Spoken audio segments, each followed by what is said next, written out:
Yeah. Yes, and yes. All right, let's see here, everyone. Hello, everyone. Thank you for being here tonight. What's up, Bub? How about now? You hear me? Yeah. All right. I think it's when I'm trying to bring my list up, it's cutting it off. Oh, it's on your phone? Yeah.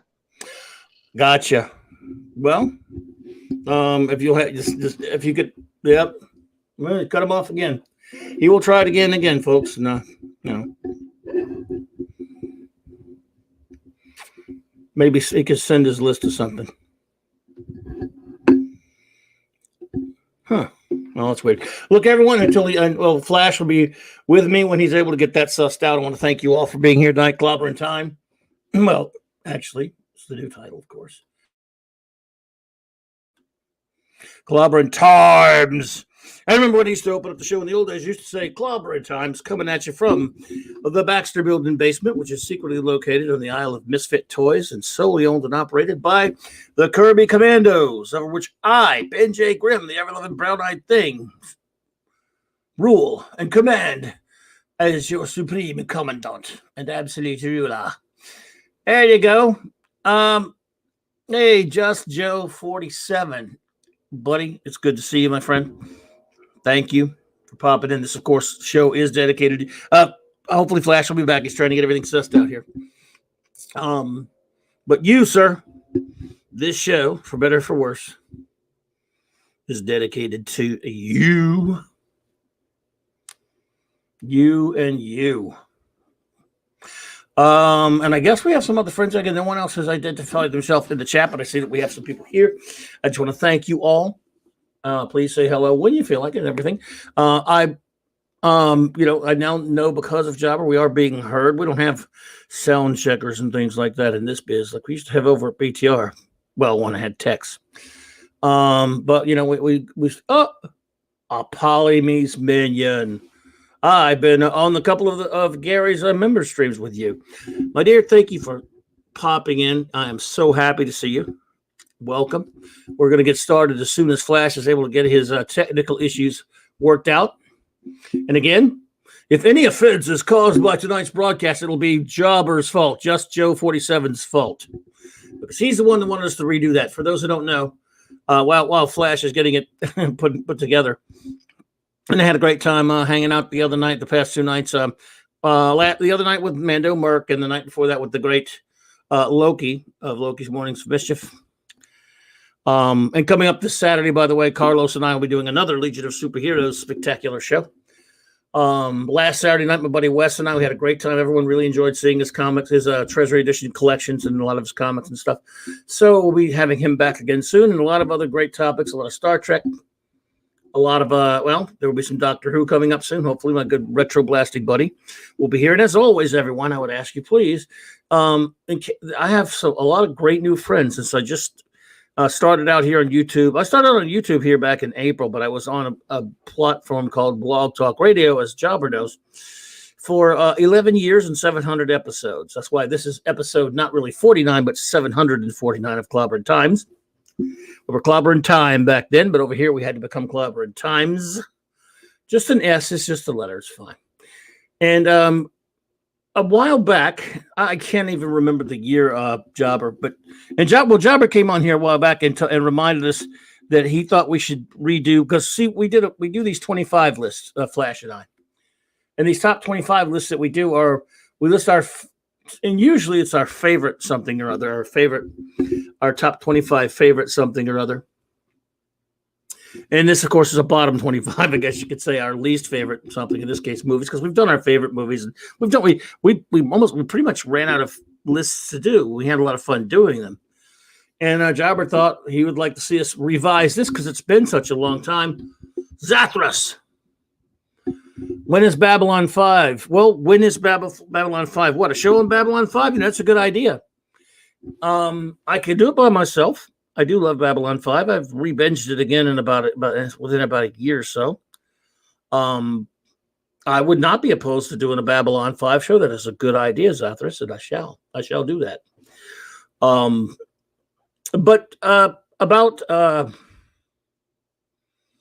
Let's see, Jobber says, let's see here.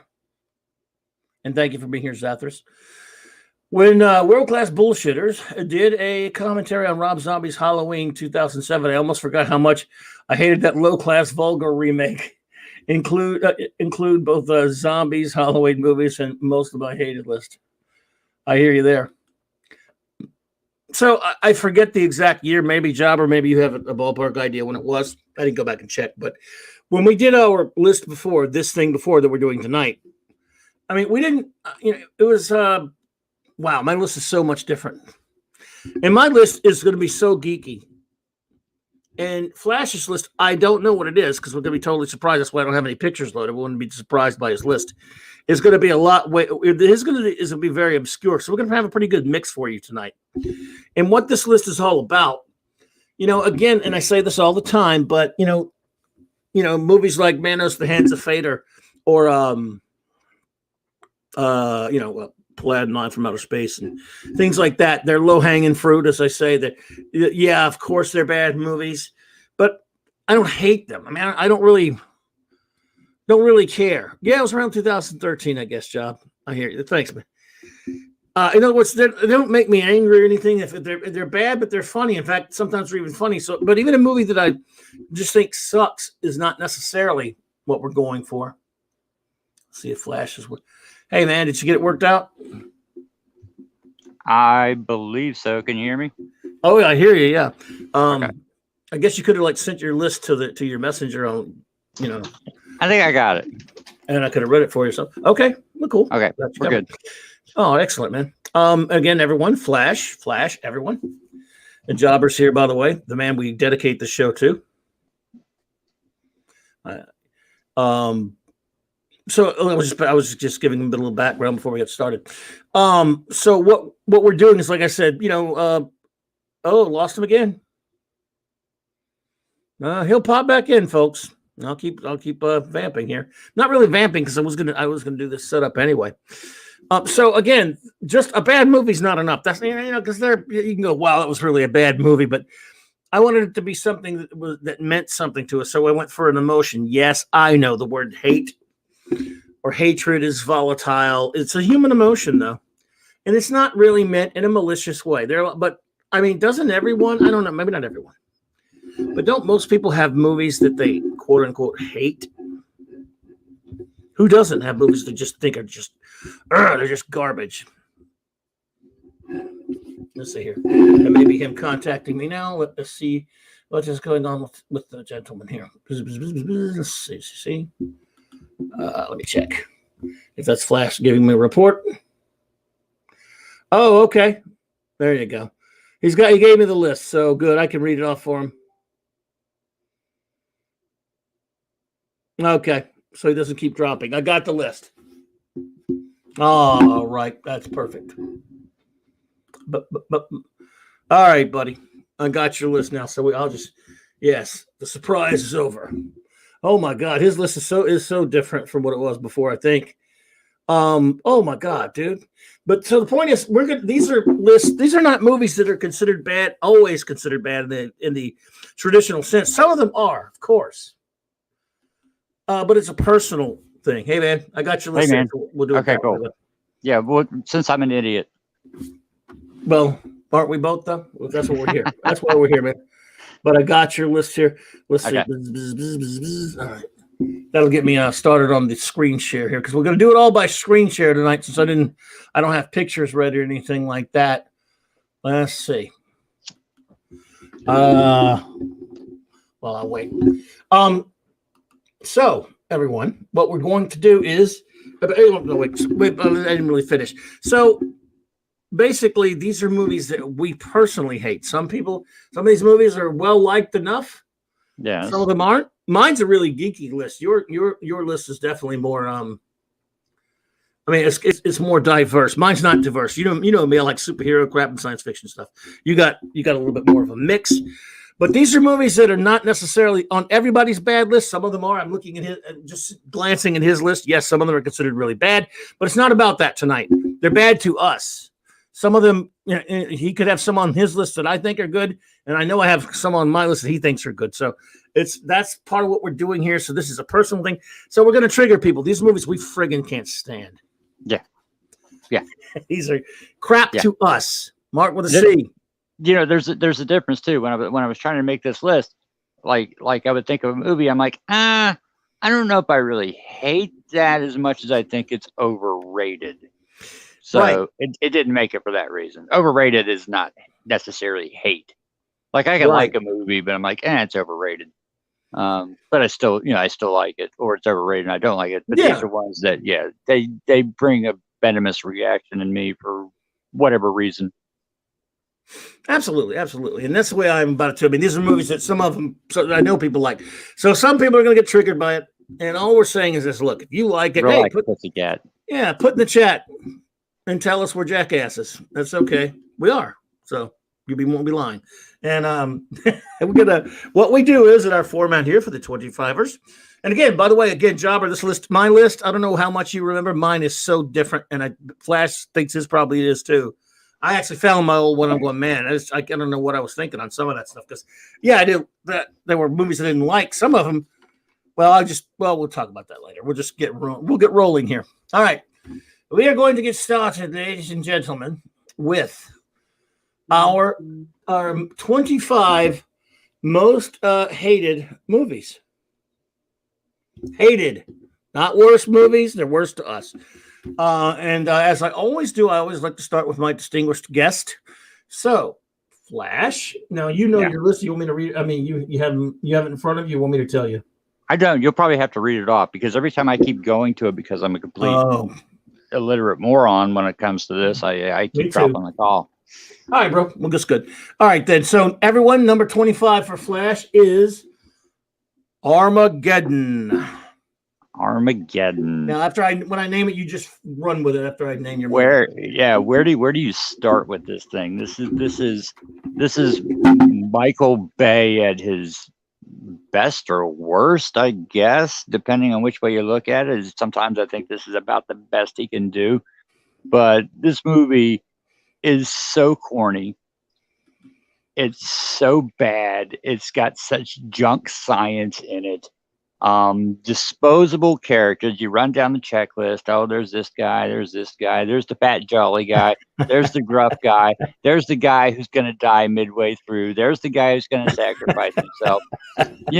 This movie was so cliched and so predictable that as soon as they introduced Ben Affleck's character, Bruce Willis's character, and Liv Tyler's character, I called it in my head immediately. I'm like, Bruce Willis doesn't like this boyfriend. He's going to take the boyfriend with him, and then he's going to sacrifice himself so that the guy can make it back to be with his daughter. And I nailed it as soon as these three characters were introduced, because it's just hacky, cliched, stupid writing. It's overly long. It seems like it's like 6 hours long. And it's just god awful. It's the junkiest of junk science. Like their solution is, hey, we'll send a bunch of drillers to drill a hole into this planet killer that's headed our way. Of course, with the obligatory close-up shots of it's a planet killer, Mr. President. And I'm like, oh my god. So I'm like, why don't they just teach the astronauts how to drill it? Instead of taking guys who, but anyway, it's just terrible, and it deserves every lambasting that it gets. And it's just one of those big dumb. They try to do the Irwin Allen thing. Remember when the 70s when they would do like Cowering Inferno? Yes. When you would get everybody, and they fail miserably at it. And it's like this big bloated epic. And by the time, that song from Aerosmith played for the 5 billionth time on the radio, I was sick of it too. So yeah, Armageddon. No, thank you. This movie is Armageddon. Well, we have our first voice of dissent, our good buddy Mark with a C and Mark's with a C. It's okay. Great to see it. I love Armageddon. Why we're here. Yeah, he's not the first one. Oh, I'm about to get in real trouble. Don't worry, dude. But Mark's with a C. You're not the first person I've heard say that. To be honest with you, I've never sat all the way through it, so I don't have much of an opinion on it. Was it Jobber? That might have been on your list before. It probably was. Could have been. I think it was. Jobber knows it better than we do. Jobber would know. I think Roger Ebert made it his worst movie of that year, which I think it was 98 or something. Yeah. The production and stories behind the making of Highlander 2. Oh, he's got well, no, don't that's spoilery because that might be mentioned today. Well, okay, just get ready to throw your tomatoes, ladies and gentlemen, because this next movie is beloved by a lot of fans. And I've never understood why. We've talked about this on the old show before. Okay. So I'm kind of alone in the wilderness, although I seem to remember you not liking it, but I'm kind of alone in the wilderness about this. My number 25, and it really probably could be higher, but my number 25 is called it's called, everyone, Dread. Oh, yeah. And I dread this goddamn movie. I hate this goddamn movie. I'll tell you why I hate this goddamn movie, folks. It is a goddamn movie. Do it slowly. Yeah. Like the movie. Oh, it is slow, but that's not what gets me. I believe in this strange thing. I don't know. I don't know if it's hypnosis or whatever you want to call it. Some people call it. I just think Dread. Look, if the Sylvester Stallone crappy movie of 96 called Judge Dredd had never happened, which it shouldn't have happened. Yeah. But at least it looked more like Judge Dredd in terms of the way the visuals and everything. I don't think fans would be as whoopie-doo about this goddamn movie. Now, look, I'm the first to admit Carl Urban is a great casting.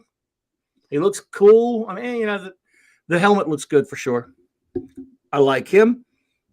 If he made another one, I'd be all for it. I'd go see it and hope it would be good. Okay.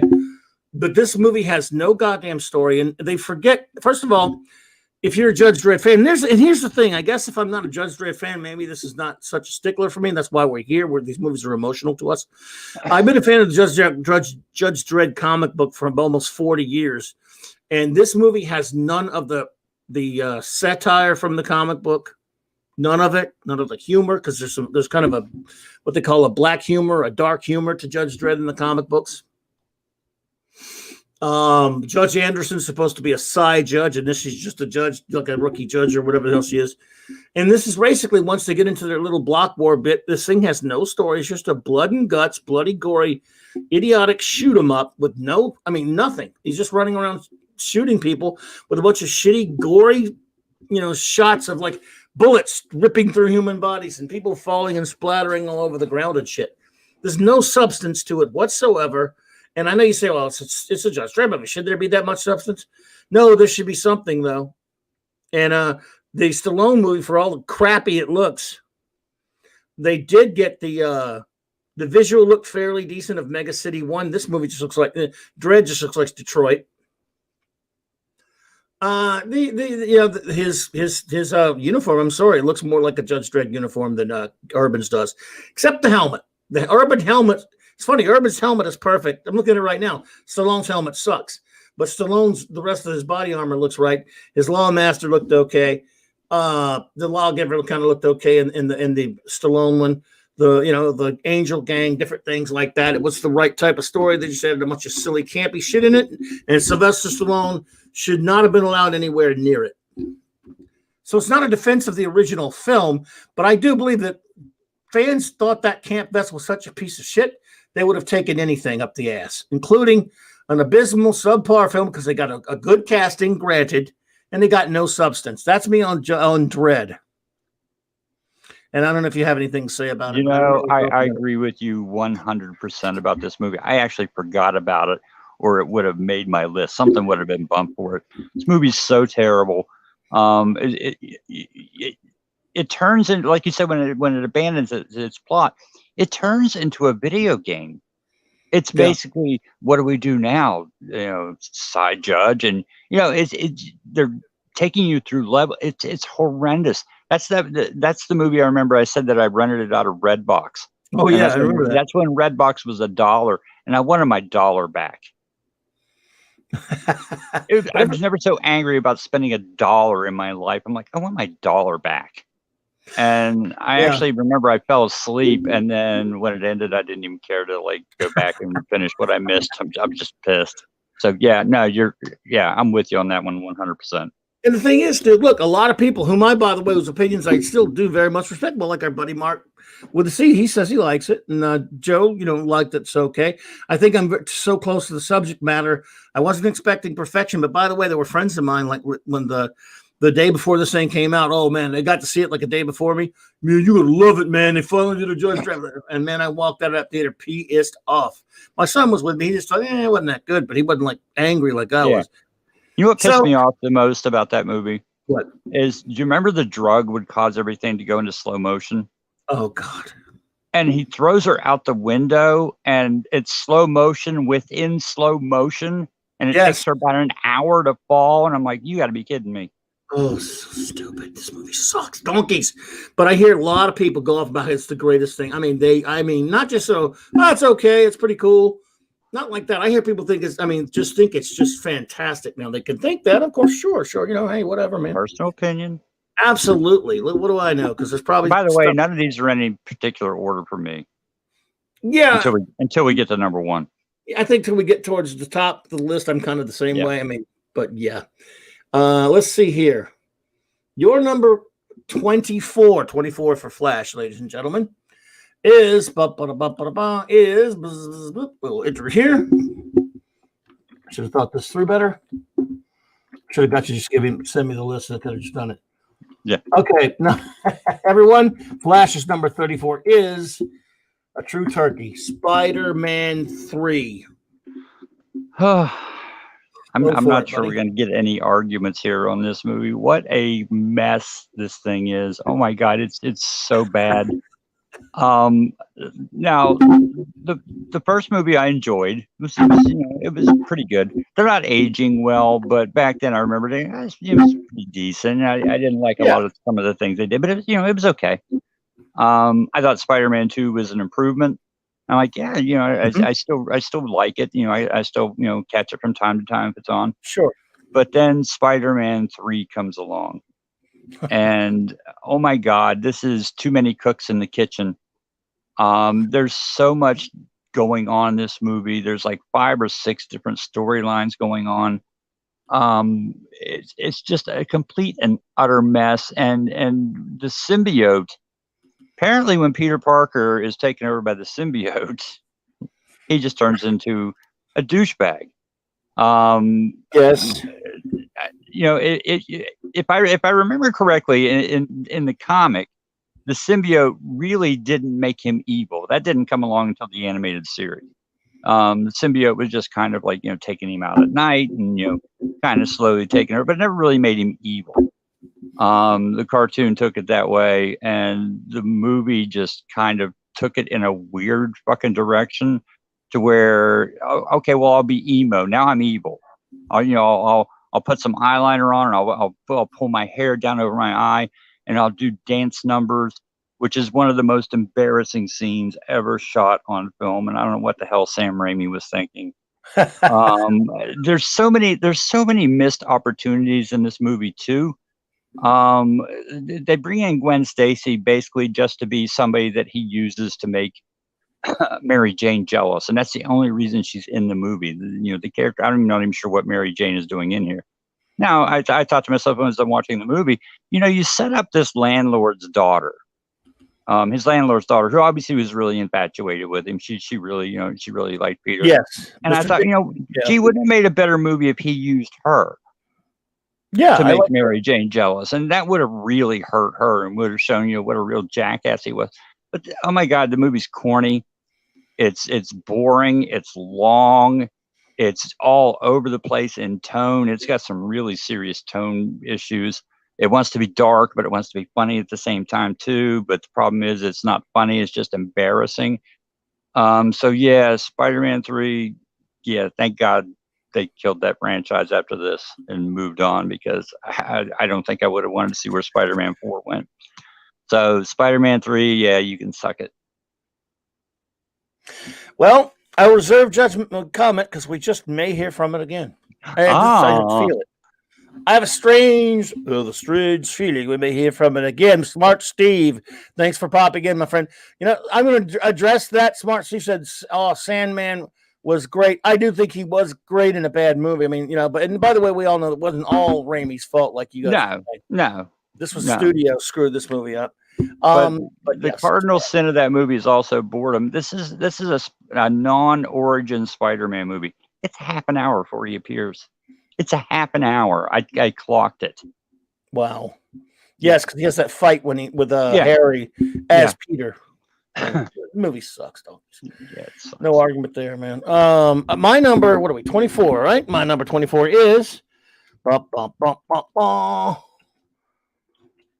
is A Good Day to Die Hard. Okay, folks. At least it's not a comic book movie because I got a lot of those. Is this a porno? Let me tell you something, everyone. I'm a real weirdo when it comes to Die Hard films. Naturally, not only is the first one of the greatest Christmas movies of all time, and it is a Christmas movie, even the second one's a Christmas movie. And I love but I love the second one. And the third one, I didn't like at first. It kind of grew on me. I haven't liked the fourth one. It's goofy fun. It's okay.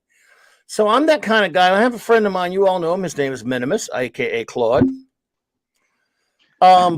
When the first Die Hard film came out in '88, yes, Eric K. If you pop in, tell Eric K. that you guys tell him if he pops in.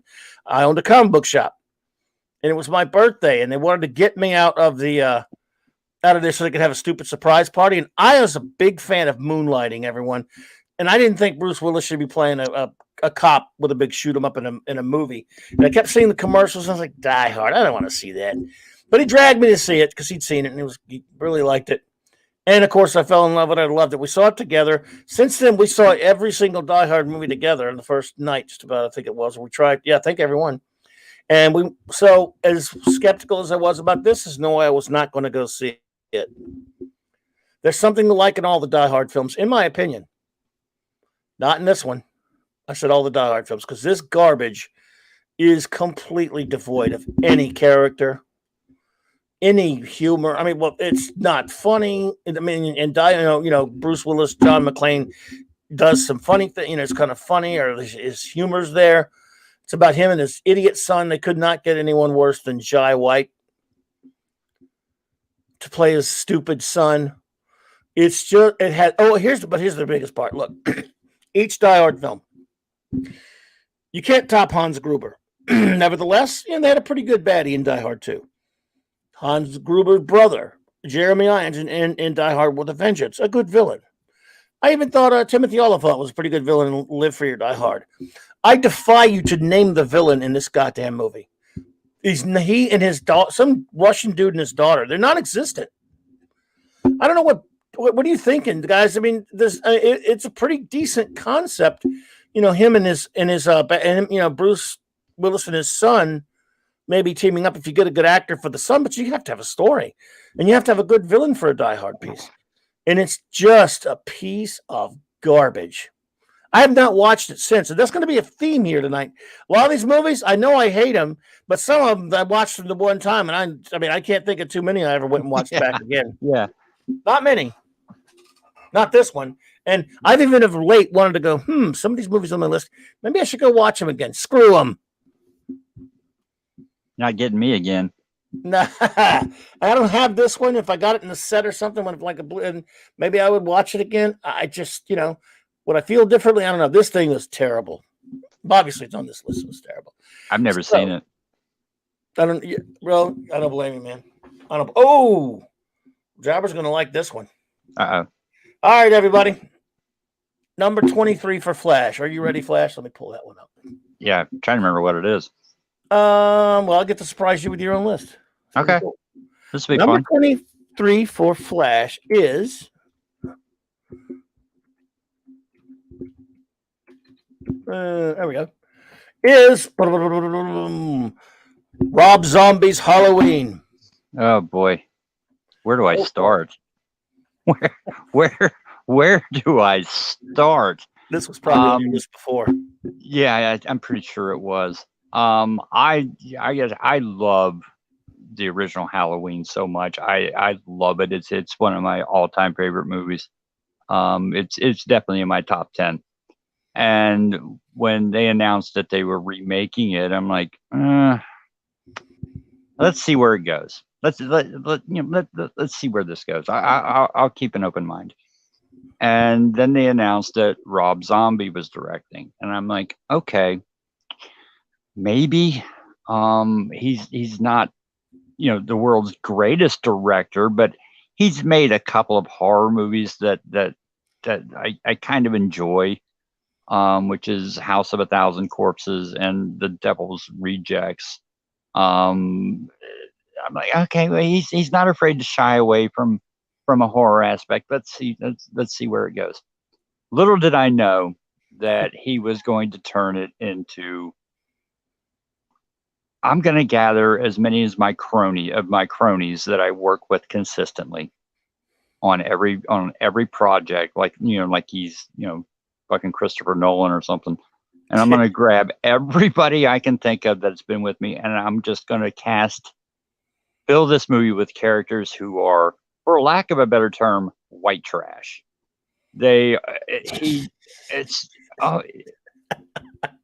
Look, let me tell you something. I've got a dirty mouth. A little dirtier than it should be. Sometimes I let words go when I shouldn't, but this movie is just loaded with them. Fuck yeah. And it's so unnecessary. After a while, you're just like, it's like that kid who got away with cussing the first time, and then they just constantly do it. Well, I got away with it that time, so I'm just going to keep doing it. So he basically decides, hey, the way to approach this movie is to explore Michael's backstory. Let's find out what made Michael what he is. What turned him into this killer, which was the scary part about the first one. There was no real reason. He just did it, and you get that great speech by Loomis talking about the devil's eyes, and Michael was just evil.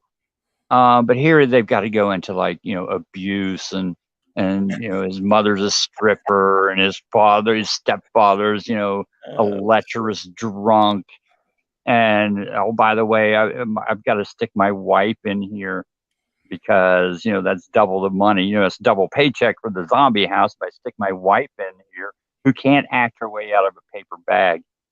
And he's such a victim of cronyism that even in the second one, even though he kills her off in the first movie, he finds a way to get her into the second movie by having her appear as a ghost. And the second one's even worse than the first one. But this is the one that started it all, and it's just Halloween white trash, and it's every stereotype of why an abused kid becomes. It's so terrible, and the movie makes. Yeah, it's awful. I thought, he cast Malcolm McDowell as Dr. Loomis. I'm like, okay, well, that's a good choice. But he just overacts his way through the movie so much. It's just, avoid it at all costs. Stick with the original and avoid this trailer park piece of shit movie. Yeah, Rob Zombie's Halloween, absolutely terrible. There you go. I've never seen it. I've seen the original only. Consider yourself lucky. Oh man, I do. I think I do now. Again, I don't have a big memory of it, but I'm fairly sure that was probably on your list before. I'm gonna go out on a limb and say it probably was. It probably was. All right, my number 23, folks. You know what? When I wrote my list down, I was so malicious. I didn't write the main titles. I had to write smart ass names for them, so I got to remember to type it into the search right. Because I call these names all kind of.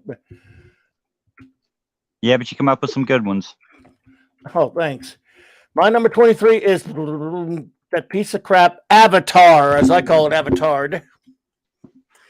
Also, aka known as Dances with Smurfs. Pocahontas in space. Yes. Some have called it Fern Gully. Oh, by the way, what's his face? McWhatnot is here. Thank you for popping in, sir. Again, Smart Steve. I think I said hello to you already, but you're good enough to say it twice, man. Good to see you. And let's see here. I friggin' hate this thing. Oh God. I don't want to say dragged, but I kind of got cajoled into going. I did not want to go see this at the theater. Was it whatever Claude? that was? No, it was another good friend of mine. Okay. And I won't single him out. but it wasn't actually Claude, and I don't know why he wanted to. And at least I don't think he made me go to the stupid 3D, at least because those things gave me a headache or whatever. I think we saw it in normal 2D. And I've actually heard people when I started bitching about it afterwards saying, well, you didn't see it in the 3D. That's different. No, it isn't. This piece of shit movie Doesn't make it better. No, it has a mildly interesting concept, but it was just a bunch of environmental crap preaching, nasty, stupid ass shit. It's so anti-military. It's like, you know what? You're a hypocritical sack of shit, James Cameron. And this movie is just a big, gigantic waste of money. You wiped your ass with what? How many hundreds of millions of dollars did this garbage cost? Fucking hate it. I fucking hated every second of it. But I think I must admit, if it just had gone out like the fart in the wind that it deserved to be, I probably wouldn't really remember that much and putting on my list. But the fact that it became the biggest, it became until like it was passed, it became like the biggest box office film of all time. What didn't it? For a while. Didn't get my money. I've never seen it. Lucky you. That just pissed me off even more. I'm like, this is a piece of dog shit. It has no story. It's a bunch of fucking cutesy crap. Dances with Smurfs. It steals from everything. Stephen Lang is the only good actor, and I mean the actor. Well, they're good actors in it. Sigourney Weaver's in it, but I mean they're good actors in it. But he's a good character, but he's meant there to be a swipe at the military. You made the military guy the evil. He still does a good performance, but they made this shit just so they could trash military and all this kind of anti-capitalist crap. That is just a message film. This movie sucks the sweat off a dead man's balls. Fuck you, James Cameron, for this blue turd. So how do you really feel? Eat a bag of shit, James Cameron's how I feel. And I don't like it either, by the way. Just so. Yeah, I never bought the hype. I never saw it. Yeah, well, good you, man. And, it is boring. It is like Ferd Gully, Smurf That's what Gully. I heard. Yeah, oh, God. But it is boring. It is boring. So, thanks. Yeah. This is where borders. Okay, well, let's see what Flash is number 20. Where are we at? Let's see where we be. Your number Flash is number 22. Now, this is I hope I'm gonna be able to get a picture because I don't even know this movie. Okay. It's got one title, it's called Mother. Yeah, motherfucker is this movie. Okay, it is a movie. You know what year maybe? It's very recent. It's within the last couple of years. We actually stumbled across this thing at my sister's. Oh, and I think I found it. Tell me if I found it. Who's in it? Jennifer Lawrence. Okay, that's it. Yeah, Mother, folks. I just wanted to be sure. So the movie, I'll give it credit for trying to do something original, trying to do something unique, but it's done in such a heavy ham-fisted manner, and it's utterly confusing. Like, to make a long story short, it's a very disjointed kind of movie where this couple lives in this house, and another couple shows up, and things just start to spiral out of control. And then people show up and they start tearing up the house, and she gives birth to a baby, and they eat the baby. And I'm like, what the hell is going on here? So after the movie's over, we actually had to look it up and say, what the hell was this about? And if I have to look it up, then you didn't do your job very well. And it turns out that it's a Bible allegory. They're basically retelling the Bible, and when they're pointing it out, I'm like, oh, okay, yeah, I get that. But I had to go read it. I had to read it. So if I had to read it, then you weren't getting it across very clearly, I guess. Oh, and I'm thinking, well, maybe I'm not much of a Bible scholar. Maybe I just didn't get it. But then nobody else got it either. And then I'm like, well, what about this part? What does that have to do with the Bible? And I'm like, oh, nothing. That's an environmental message. I'm like, so you did a Bible allegory and an environmental movie, mashed them up together, and it just created this utterly confusing mess. And like I said, if I have to then go read what I was supposed to know, then I hate you. So you made my list. So Yeah, I'll give him credit for trying to be artsy, I guess. But if you lose me and I don't know what the hell's going on for 2 hours, then to hell with you. So yeah, I mean, pick a subject. Do you want to do a Bible allegory or do you want to do an environmental message? Pick one. You can't just mash the two together like some Frankenstein monster and hope that it works. So yeah, so Mother made my list. I didn't really dislike it that much when I was watching it, but then the more I thought about it, I'm like, you know what? I really didn't care for it. That's happened to me before. Yeah. So yeah, Mother made my list. So confusing and boring. Yeah. Well, it wasn't necessarily boring. I mean, it kind of kept my interest, but if I have to have it explained to me like I'm a moron, then screw them. Yeah, screw you. Yeah. Well, good. What the hell? Oh, sorry, I had a noise there. Oh, let me add a bit of a technical there. Okay. By the way, 1R. Thank you for popping in, sir. 1R says, when I first saw the title with the exclamation point, as soon as this movie was new and about, my mind went to the Naked Gun 33 1/3 with that Mother Teresa parody. Oh, cripes. Okay, again, look, as I've warned everyone, Flash's list will be quirky and interesting. Mine will be ridiculously geeky with it's all genre crap. And it's all, and so much of this list is superhero crap, comic book stuff, because, hey, look, I'm a 12-year-old, sue me.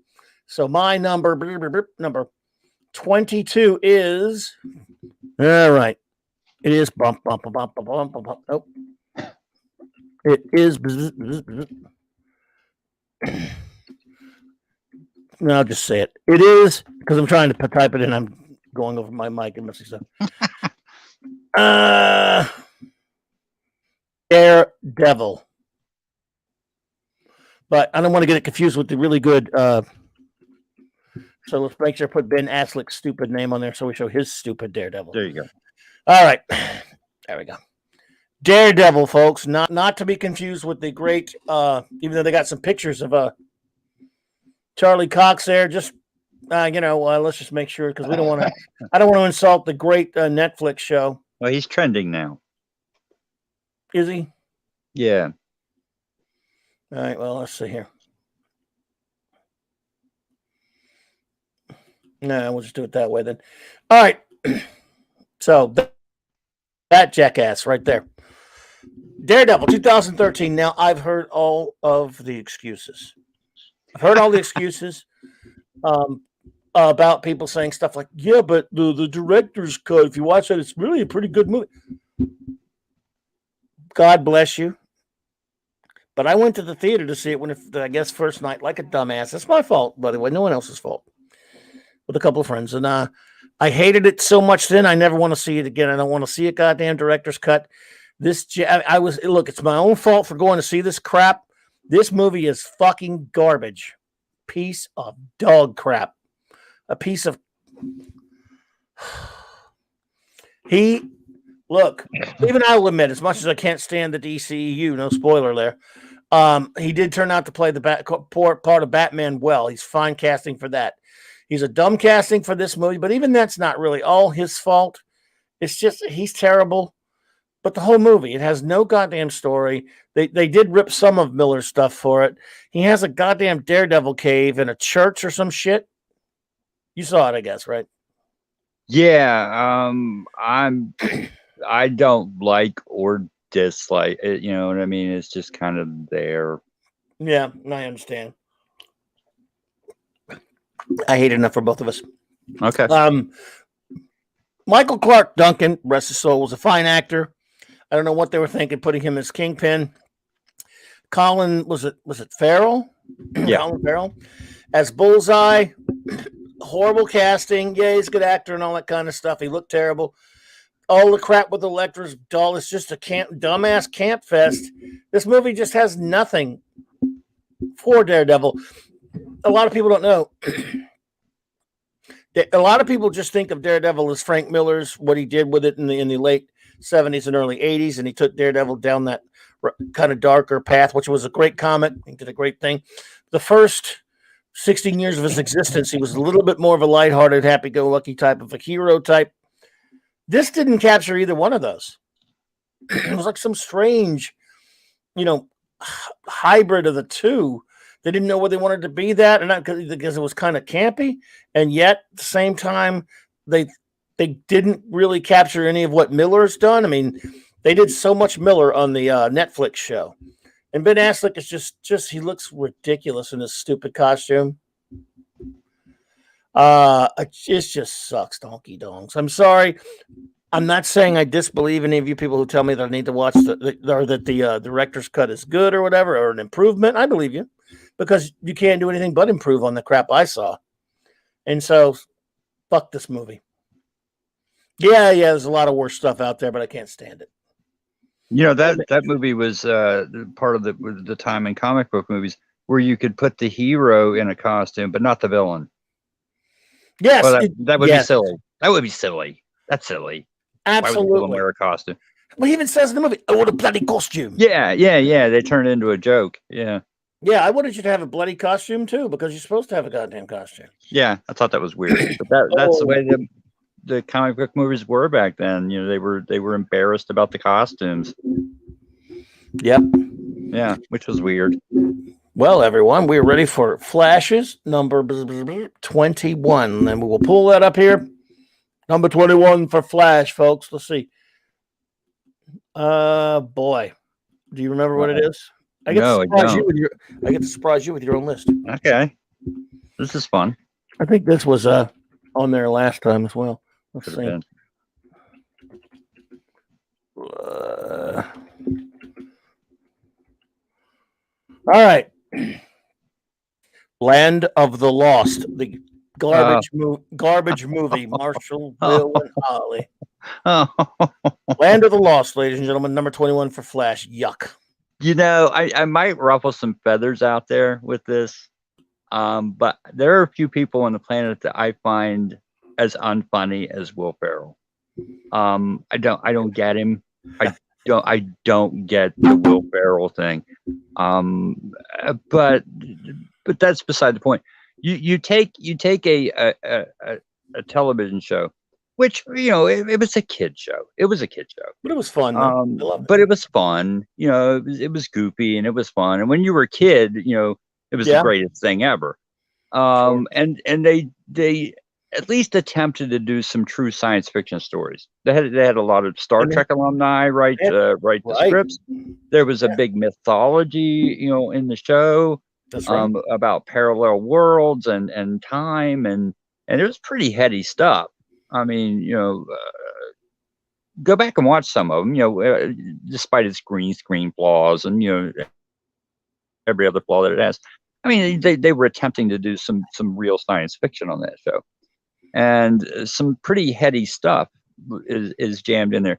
And then they get this movie and they decide to turn it into fart jokes. And it's some of they turn into a comedy, but where they fail is it's a comedy that's not funny. The movie's not funny. It's not exciting. There's no science fiction to it. It's just, sophomore potty humor, which I'm fine with. I'm not a snob. I'll laugh at sophomore potty humor if it's done, if I find it funny. Yeah. I'm not a snob with my nose in the air. I'll laugh at a fart joke as much as anybody else. But when that's your whole movie, it's just so bad. And it's one of those things where a movie will languish in development hell that's based on something else, and it's just languish and languish and languish, and they don't know what to do with it. And it always ends up being, well, let's just make it a comedy. Fuck it. We'll get, who's the hot comic right now? We'll get them and we'll throw it in this movie. And yeah, it's so bad. It's just horrifically bad. And fail miserably. And here's the thing: if you'd have done this right, you could have had a little mini franchise running. You could have done 3 or 4 movies out of this. But this movie tanked big time, big time. So yeah, it's real bad. So Land of the Lost, can stay lost. I hate that movie.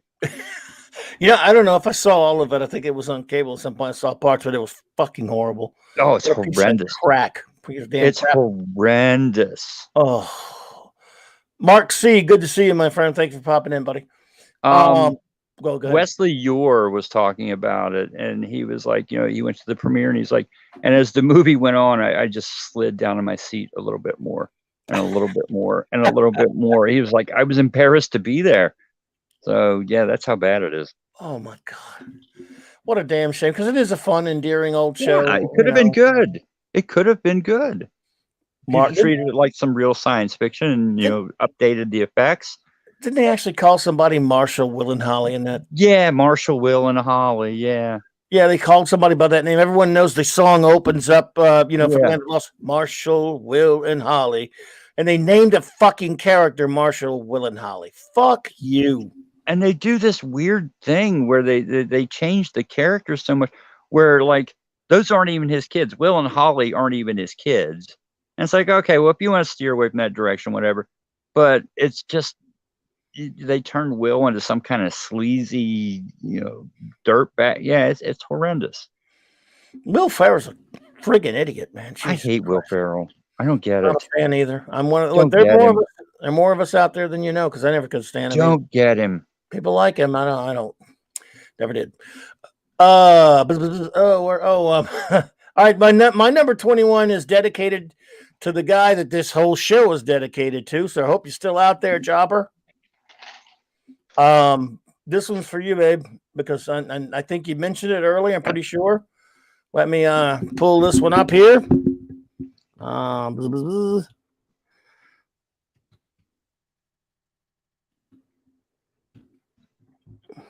Let's see here.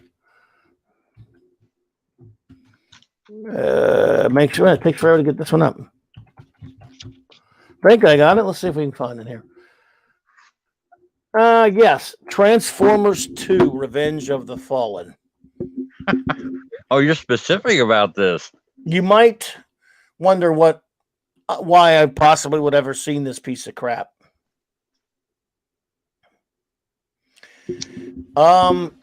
Was Mark it Claude? No, it wasn't Claude. I'm gonna get him yet. You might get him. I don't know. I'd have to find out. I guess that I pull up enough pictures of it. Screw it. Who cares? This movie is a piece of trash. Okay. I'm embarrassed to admit that I did go see the first stupid Michael Bay Transformers movie at the theater, which you would, a sensible human being would say, well, then why did you go see the goddamn second one? Good question. We may have to disappoint Mark. Mark, I couldn't have it on my list because I didn't watch the turd movie. So sorry.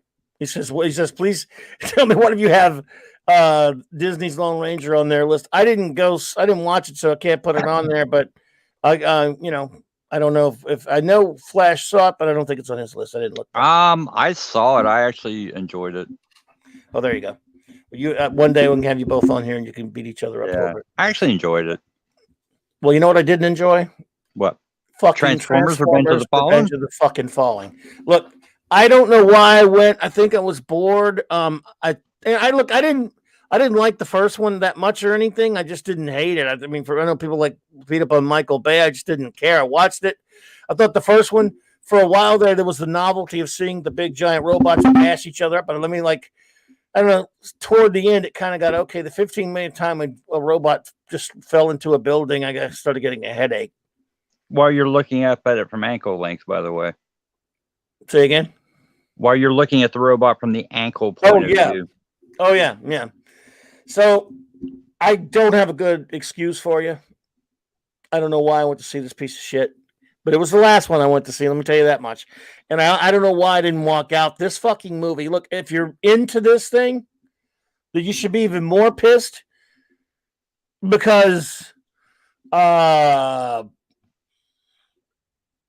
it Optimus Prime gets killed or some kind of shit in this thing very early on? And they tell you fairly early on, guess what? If you like Optimus Prime, fuck you. You're not going to see him till like the last 2 minutes or whatever, I guess. And it may not be a big deal to some of us who not really, if you're not that big of a Transformers fan, but I'm thinking, again, call me crazy, If you're a Transformers fan, you probably kind of want to see Optimus Prime instead of this fucking Shia LaBeouf. Yeah. And if I gotta look at Shia LaBeouf, I better at least get to see a hot chick. And they had a hot chick, but she turned out to be a goddamn Terminator. Because I don't think they had the girl in it. There wasn't Megan Fox. I don't think she was in the second one. Or she was in it for a minute or whatever. Oh, man, I got bad news. Two of my best buddies can't be friends, according to Mark C. Flash, you and I can't be friends. He's talking about, yes, you can. Flash and I have been friends for years, and we don't agree on a lot of movies. You can make it work. We can make it work. We could have counseling for you both. T2 was a piece of crap. Nearly a lot. T2, I'm sure. Oh, yeah, okay. Oh, so they wanted to do the death of Optimus Prime from the animated movie. Is that what they did? I think they brought him back at the end. To be honest with you, by the time it got like to the last act or whatever, I think Megan Fox is in this one. I guess. Again, I just remember the ultra hatred I had for this movie the whole time, and then the numbness, like the first one. I was sort of like, I walked out and go, did I just watch a movie? I think I did. What was it about? Don't quiz me. I don't know. About 2 hours. I was led to, about 8 hours. Yeah, she was in it. Okay. Again, all I know is I walked out of there and I didn't murder anyone, so it was a win for them anyway. Because I looked for somebody to murder and there was nobody around because it was a shitty movie. But it was just fucking terrible. And it's all my fault for going to see it, but I wanted to put it on the list of Spuse and Venomatic because it fucking sucks. And I never would see any of this. Exactly. And look, I didn't grow up loving Transformers like a lot of my good friends who were Transformers fans because I just wasn't a fan. And it wasn't my kind of thing in the 80s. I wasn't a young kid in the 80s who loved those cartoons, but I was open to it. I thought, giant robot. Cool. I enjoyed the animated movie. Yeah. I thought it was well animated. In theory, movie with big giant robots, fighting and shit, that's pretty cool. And, I'm okay with it. Look at all my stupid geek stuff I got on my list. Whew, man, but it sucks. Anyway, but that's for you, Jobber. And I hope you enjoyed that because I know you hated it. I'm pretty sure Jobber is not a fan of that movie. Probably not. Let's see, everyone. Oh boy. All right, everyone. This is going to be controversial. Number 20 for Flash. I don't even know what it is. I love how Flash doesn't remember his list. And it's so bad. It's kind of fun. How do you remember? But it's kind of fun, man. I thought it was kind of fun this way. I thought you were going to be surprising me. So, this will be easy to pull up because Okay. I wonder what it is. Number 20 for Flash is Star Wars Episode 1: The Phantom Menace. Oh, ladies and gentlemen. Oh man. Oh boy. Prequel fans, cover your ears. To put this into perspective, this was one of the most anticipated movies ever. We had people buying tickets because it wasn't like now you just go online and see the trailer. We had people buying tickets at the theater. They would come in, they would watch the trailer, and they would leave. And we would have like a half empty auditorium for the movie. And so the hype is big and it's huge and it's real. And we get the print early. And we actually had people outside of the gate offering us money. They were offering like $100 if we would let them come in and screen the movie. And it's like, nah, I'm sorry, we can't do that. Number one, we could have lost our jobs. Number two, I just enjoyed being a dick. Because we would actually, when we screened it, we actually left the auditorium door open long enough for the music to start, and then we shut the door. And oh my God, and I was just numb when I came out, and I was like every other Star Wars fan. I was like trying to justify it. I'm like, well, maybe if I watch it again, maybe if I watch it again, it'll get better. Maybe it'll get better. And it didn't. So opening night, I was in the projection room and getting ready to push the button, and you could, through that glass, you could hear them, and you know how thick that glass is, and you could hear like this muffled excitement. And I remember right as I was getting ready to push the button to start the movie, I'm like, I am about ready to ruin their lives. And when they came out of the movie, they looked like they had just come back from a Oh, war shit. zone. They were just numb. Everybody was Oh, numb. shit. But yeah, I mean, the movie it's childish, not childlike, childish. It's childish. You found one of the absolute worst child actors you could have found. You auditioned hundreds of thousands of kids for the role of Anakin Skywalker, and Jake Lloyd was the best you could find. Oh boy, that kid stunk up that movie so bad, and he's not even the worst of the problems. It's boring. At least he's a kid. I mean, you know, Yeah, at least he's got an excuse. right. But it's the cardinal sin though. That movie is boring. It was a chore to sit through. Yeah. It's all this political mumbo jumbo that goes on. It's like watching C-SPAN in space. And it's just, Oh man. I mean, what can I say that hasn't been said 1,000 times before from every Star Wars fan? It's just absolutely appallingly bad. Jar Jar Binks is one of the most annoying characters ever created. At least till Ray came along. Yeah. Oh my God. It's just, you know, I've tried now that, you know, through the miracle of home entertainment, you can have every Star Wars movie.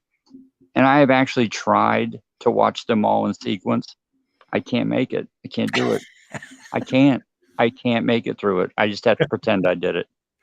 I just have to pretend. Oh, I know what happened. Yeah, you know what happened. Yeah. Yeah, I know what happened. I'll make it like a half hour in. I'm like, I know what happened. Let's move on. I'll pretend I watched it. I played a little bit of it. That counts.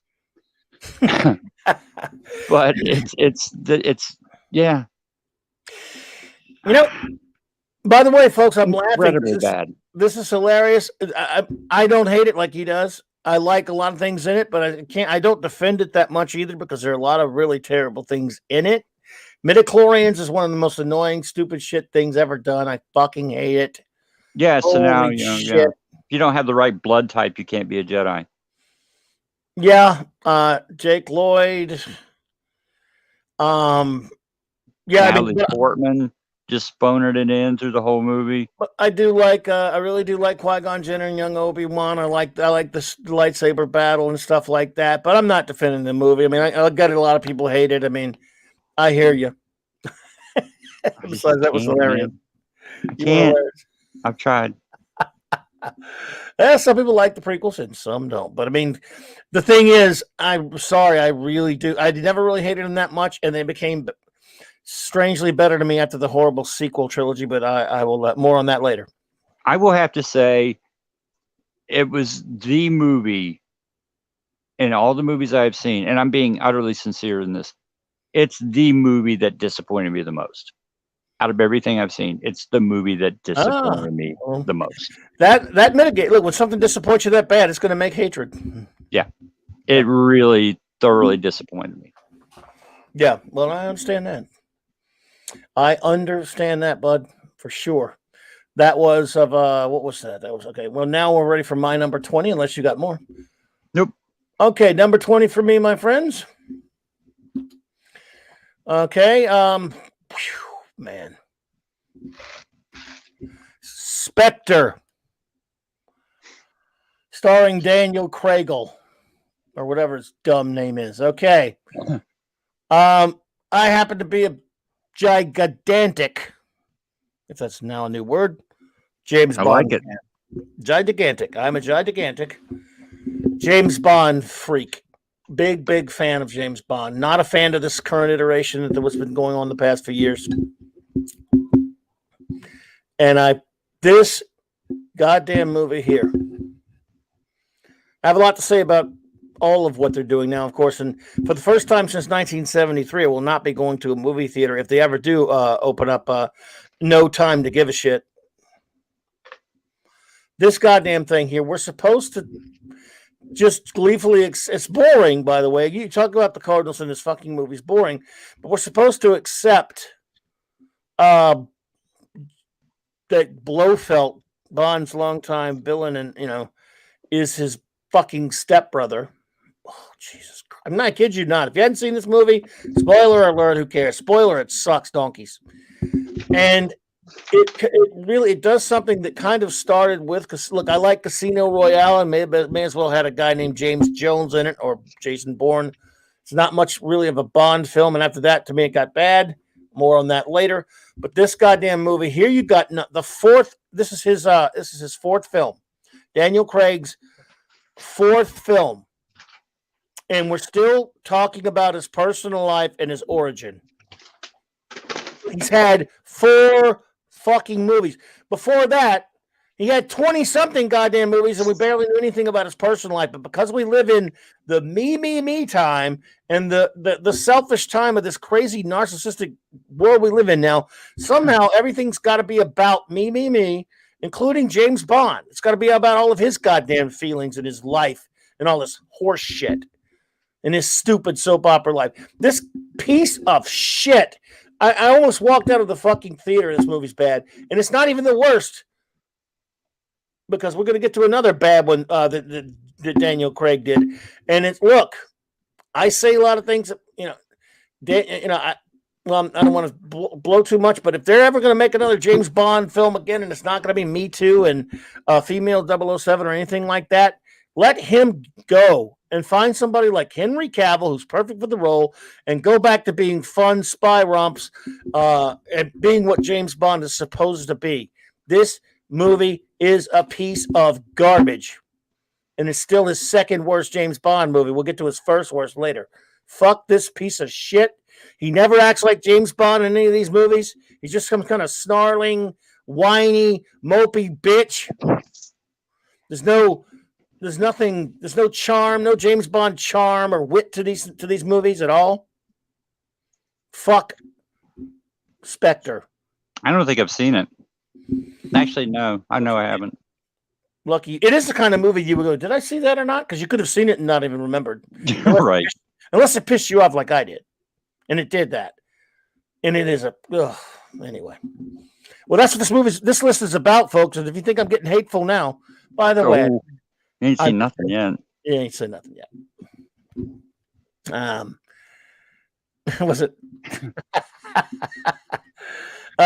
Spectre's on the level of Last Jedi relist.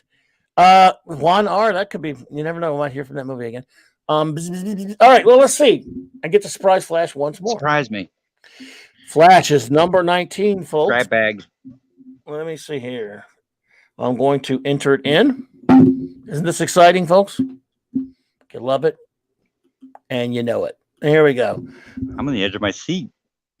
This must be a remake. Remake? Yeah. Okay. The Last House on the Left. No. The original? No. It's the original. 1972. One of the most overrated movies I have ever seen in my life. Yeah, no, I'm talking about the original. I'm not even sure how Wes Craven got a career after this.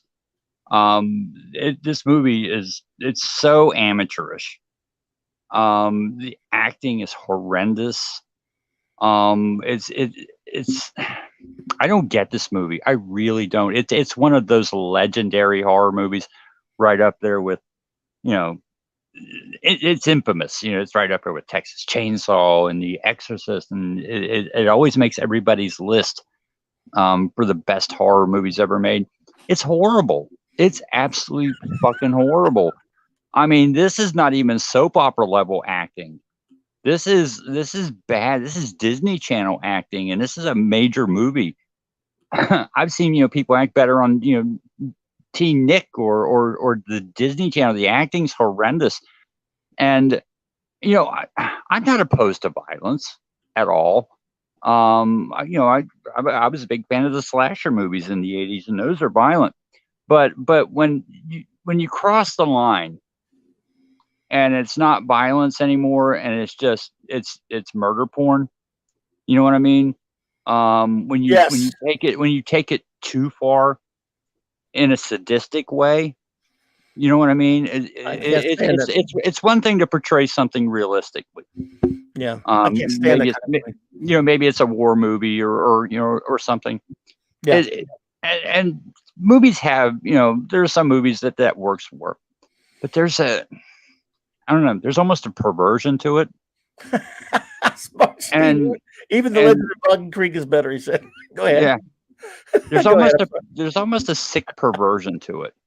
It is a sick piece of shit. I just find it distasteful. I don't find it scary. I find it distasteful. It is a snuff film. Good. Yeah, and like I said, I'm not a prude by any means, you know. But the movie makes me physically ill. It just revels a little bit too much in what it's doing, and then you put the amateurish quality to it, and it's really a poorly done movie. And I don't know where the hype comes from. I don't know how it gets a pass, and consistently ends up on the best horror list, and it's terrible. It's absolutely awful. And Wes Craven's better than that. And it's yeah, I just find it really disgusting and distasteful and really turns me off. So yeah, Last House on the Left, you know, not for me. Yep. I've actually saw part of the remake, and then I think I saw part of this one time. I hate that kind of movie. You know me, I'm not. The remake is tamer. Yeah, actually, the remake's a lot tamer. Yeah, it was like 2009 or something. Yeah, but I saw part of this. It is absolutely disgusting. I don't know why anyone is entertained by filth like this. Mark Steve says it right. It's not actually a real snuff film, but it's like the stuff. It makes you feel like you're dirty, like you're watching one. Right. You feel like you need a shower.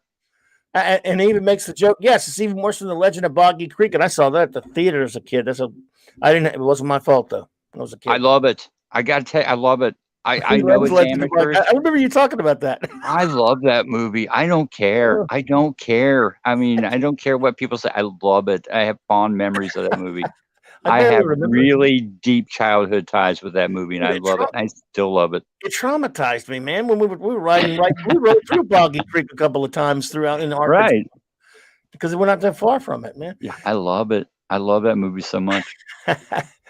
Well, my number 19 won't take long, everyone, because it's already been on Flash's list. My number 19 is this Spider-Man never did what a spider can, because this movie sucks. Spider-Man 3.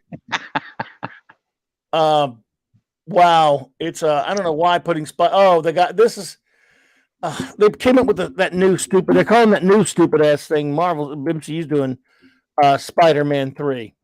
So I had to get some better pictures of it. Yeah, this movie's a piece of trash. Again, look, nobody's blaming entirely Sam Raimi. But take your fair share, Sam. No, say he does. Yeah, I mean, he deserves some because it was but he got kind of a lot of things forced on him. Did Sam Raimi? As we were talking about earlier, the camp. I could have had this movie higher because when I walked out of it, I was pissed off because I liked the first two fairly much, but even if I didn't like the first two, they're not like this. Forget about how bad the Venom shit was, and it's bad, and how. Why in the dude? This is probably Raimi's fault. I like Thomas Hayden Church as Sandman. He looked the part and he looked fine. Why in the fuck did he kill Uncle Ben? Why was he involved in Uncle Ben's murder? Retroactively, out of ideas. They retconned him into so they could come up with a stupid ass storyline with now Spider-Man having a history between him and Flint Marko, Sandman. And it was so Toby could cry again. Yeah, so Toby could cry again. They could bring back Uncle Ben. It was fucking stupid, but still, nothing is dumber than that. When look, Tobey Maguire, I almost feel sorry for you. I know it's not you did what you were told to do, but you probably should have walked off set, shaved your head, and never went back to Hollywood again. When they made you dress up in that outfit and walk down the street doing that goddamn dance, I've never wanted to jump onto a movie screen and beat the shit out of somebody more. It looks like an outtake.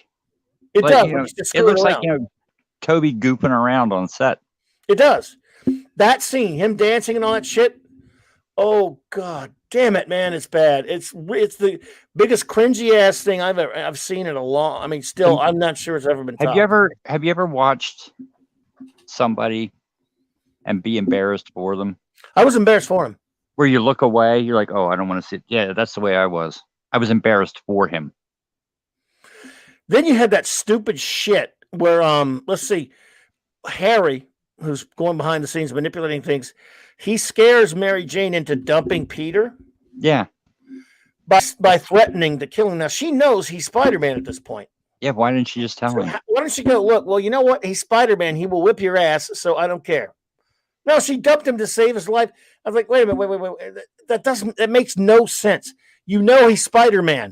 Of course, everybody in these movies knows he's Spider-Man. So exactly. But point being is, he could take care of himself. Right. And this little twerp's threatening him. She doesn't even know anything about Harry's dumb powers or he doesn't really have powers, but what his tech or any of that shit.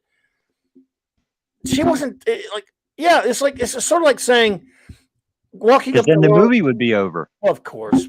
It's like walking up to Lois Lane saying, you need to leave Superman or I'm going to shoot him. She can go, well, go shoot him. He's Superman. He'll fucking make you eat the bullet.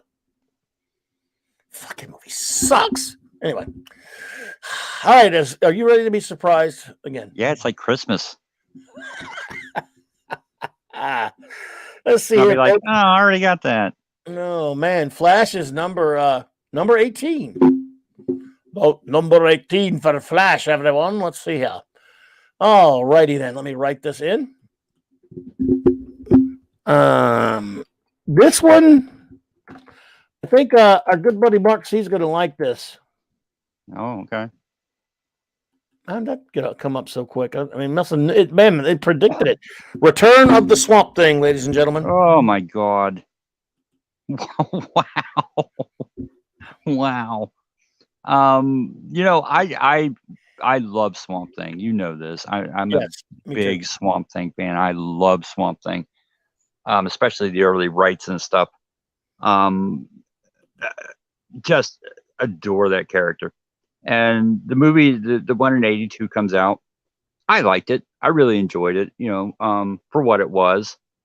I thought it was pretty good. I mean, yeah, remember this is 1982. They didn't really have the technology to do a good suit. It was the time the movie was made. So the second movie comes out, and the early pictures start coming out, and the costume is drastically improved. I'm like, wow, it looks great.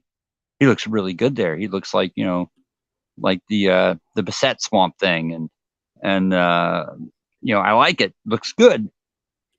And this movie comes out, and I'm just sitting there. Thankfully, I didn't see it in the theater because I don't think it made it to a theater around here. I did. I caught it on home video. I don't think it made it here. And you ever watch a movie with your mouth open the whole time? Like my lower jaw just unhinged itself, and I sat there slack-jawed through the entire movie. Like, what is this a joke? I mean, surely this is a joke. Surely they're just having fun in the opening, and it's going to get more serious. It's going to be fine. They're going to stop being so goofy. This is the most embarrassing thing I have ever seen in my life. Wow. You think Jake Lloyd is bad? I need to watch Jake Lloyd looks like an Oscar winner next to these two kids that they shoehorn into this movie. Oh my God. And oh shit. The director, I remember reading that the director said he wanted to turn Swampy into James Bond. And I'm like, how do these people get these jobs?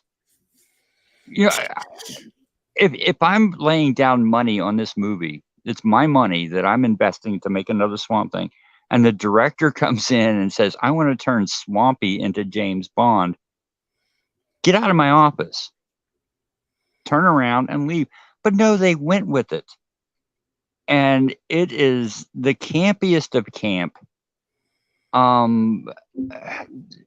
It's supposed to be a shared continuity with the first movie, but in the first movie, Swamp Thing had trouble talking. Dick Turok, yeah, he had trouble talking. That's the way it was in the comic too. He had to learn how to speak, and and he would have trouble. This guy's got this radio DJ voice, and all of a sudden he sounds like an AM DJ.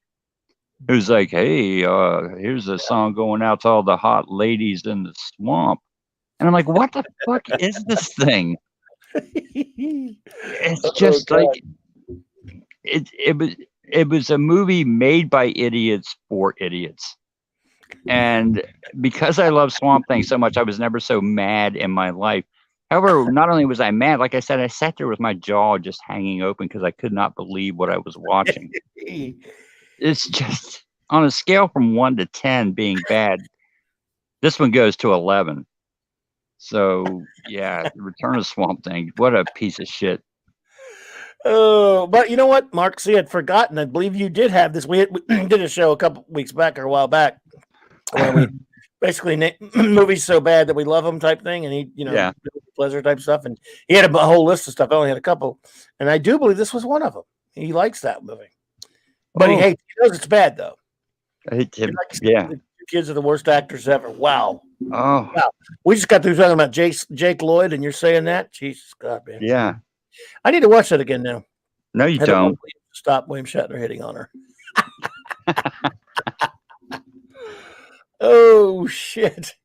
Oh man. Well, my number 18 is, if you're ready, number 18 for me, my friends, is oh boy. Uh-oh. I don't know how this is gonna go over. Tron Legacy. Yep, Tron Legacy. Let me say that again. Tron Legacy. All right.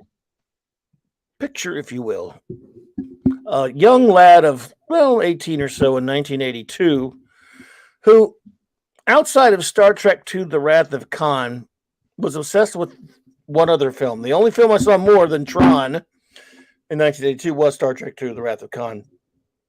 Or did I see him at the same amount? I don't know. But I was obsessed with Tron. I love the original film. It's one of my all-time favorite movies. And I waited 28 years for a sequel. And actually, when it started looking like this was going to happen, there were many, I guess I should say, threats of this thing being made. And in 2010, whatever it was, when it came out, I went, that was never going to not, I mean, it was never going to be a thing where I don't go. I was going to go to this thing. And yes, it's only a decade ago, but I was much younger then, even though I'm old anyway. I was young enough. I was still young and naive. Well, young in my young middle-agedness. Because I actually, now again, this was before wokeness was ruining everything, anything like that. This was the good old days when if a movie was bad, it had nothing to do with politics or wokeness. It was just sucked on its own merit, which that's the way it should be. I'd rather be complaining about a movie's artistic quality or entertainment quality or lack thereof than any kind of other kind of outside poison like wokeness. So it doesn't have that. None of my movies on my list do really. This movie is just bland. It's just dull. The de-aging stuff with the two characters, with Alan and I guess Tron and Flynn. Because I love Bruce Boxleitner, in the first one, and I in fact I just bought the Blu-ray, and I had a nice DVD set, but the other day I got the Blu-ray fairly cheap, and watched the movie, the original again, the other night because I love it. It's been a while since I watched it. This thing, like a lot of these movies on my list, after seeing it the one time, I never had any desire to see it again. When I went back so many times to see the original Tron, and then when I finally got it on videotape, after, of course, being in love with the video game and all that stuff when they were out in the arcades, watched it over and over again. And could still, anytime, just put that down and really enjoy it. And it takes me back. It's a goofy, silly, fun movie. Fun Disney movie. This goddamn movie is bland, but it's bland and it's boring. And like I said, we got some friends here who like it. That's cool. You're not alone. Most people like it. I'm in the minority probably. But it really has one other serious sin for me. In the original Tron, sure, Jeff Bridges kind of takes the center stage, but it's still about Tron. He's still there a lot. You get Tron, it's him. This movie has no business having the word Tron in the fucking title. Tron's hardly in this goddamn thing. And yes, people love the soundtrack, and that's cool. So and people like it. That's cool. A lot of people go, "Oh, I feel kind of like that." That's cool if you like it. It's kind of like Dread in a sense. This movie, it's not bad like Dread, but it's just, yeah, it's just not that it's so much bad. It's just a serious disappointment. My fault for getting my hopes up, no question about it. But it's something that was very important to me in my young, like late childhood or young adulthood, and I've loved it ever since. And this one just it dumped all over. You said you've never seen this? No, I've seen it, but I don't remember it. Like it's one of those movies where when you watch it, half an hour later, I couldn't tell you anything. You know what I mean? Just utterly forgettable. Very forgettable. I mean, again, if I wasn't pissed off at it, I would have forgot it. Like you forgot it because it may not have meant. It didn't mean anything to you one way or the other. It meant a lot to me because I wanted to see it go back into this world, and they didn't do it right. It's a piece of shit. It's a fucking, to me, because some of our friends like it here. To me, it's a piece of trash, and it's a boring piece of trash, and it didn't even give you Tron. Let's see what our friends are saying. Let's see. Our buddy Smart Steve said it was okay. Zathras fell asleep every time he's watched it. Many false starts. The best thing, Tron Legacy, is Bruce Boxleiter. Yeah, he was good in it. He didn't get a lot to do, though. My buddy Mark C., he likes it. It's the Ultron story. Is it? Is it, though? The Tron, but that's cool. The Tron arcade game was tough. I love that and Disc Tron. I love them both. I hated that goddamn game. Do you know why? Because I couldn't beat it. Well, I couldn't beat it either. The game was a ball buster. Like you said, it was tough. I couldn't beat it either. Shit, but it was a quarter oblivion. Jobber, let's see. Legacy was all right, but like Flash said, it's not very memorable. Let's see. Mark, let's see. Oh, it's when Ultron. Oh, I think it is Mark C. Ultron was noodling out. I don't know. I don't know what he means by that, but so we have some people liking it and some not so much, and I hate it. And you didn't. I don't remember it. Now, are you ready for your surprise again? Yes. Let's see if we can surprise Flash again there. That was my 18. So I'm no mathematical genius, but I do know. Whoa. Whoa. It's not from. I just want everyone to know that I'll be doxing Flash later, so you can go to his house and beat him up for this next one. Oh God, what is it? If you want to assault Flash, it's all. What is it? Just be glad Michael Shoemaker isn't here because I love that man. All right, number 17 for my buddy Flash here is called Aliens. Yes, Aliens. Aliens, plural. Not that one. When you put aliens, you forgot to put like the movie thing. It gives you a bunch of real, actual, sort of alien things. Yeah, I did that on purpose. I know. I am in the minority here. I know that movie is beloved. I know people love it. I can't stand it. I hate it. I absolutely love the first Alien. I really love that movie. So when Aliens was announced, I'm like, yeah, cool. All right. Now there's more than one alien. This is going to be badass. And except it's not badass. That movie moves at a snail's pace until they get to the actual battle scenes. But on the way there, it's just, the movie's just loaded with every cliche war movie character you can think of. You got the tough chick. You got the guy with the cigars. Like, come on, sweethearts. Every cliche is in there. I don't know anybody's name. I don't care about anybody. Game over, man.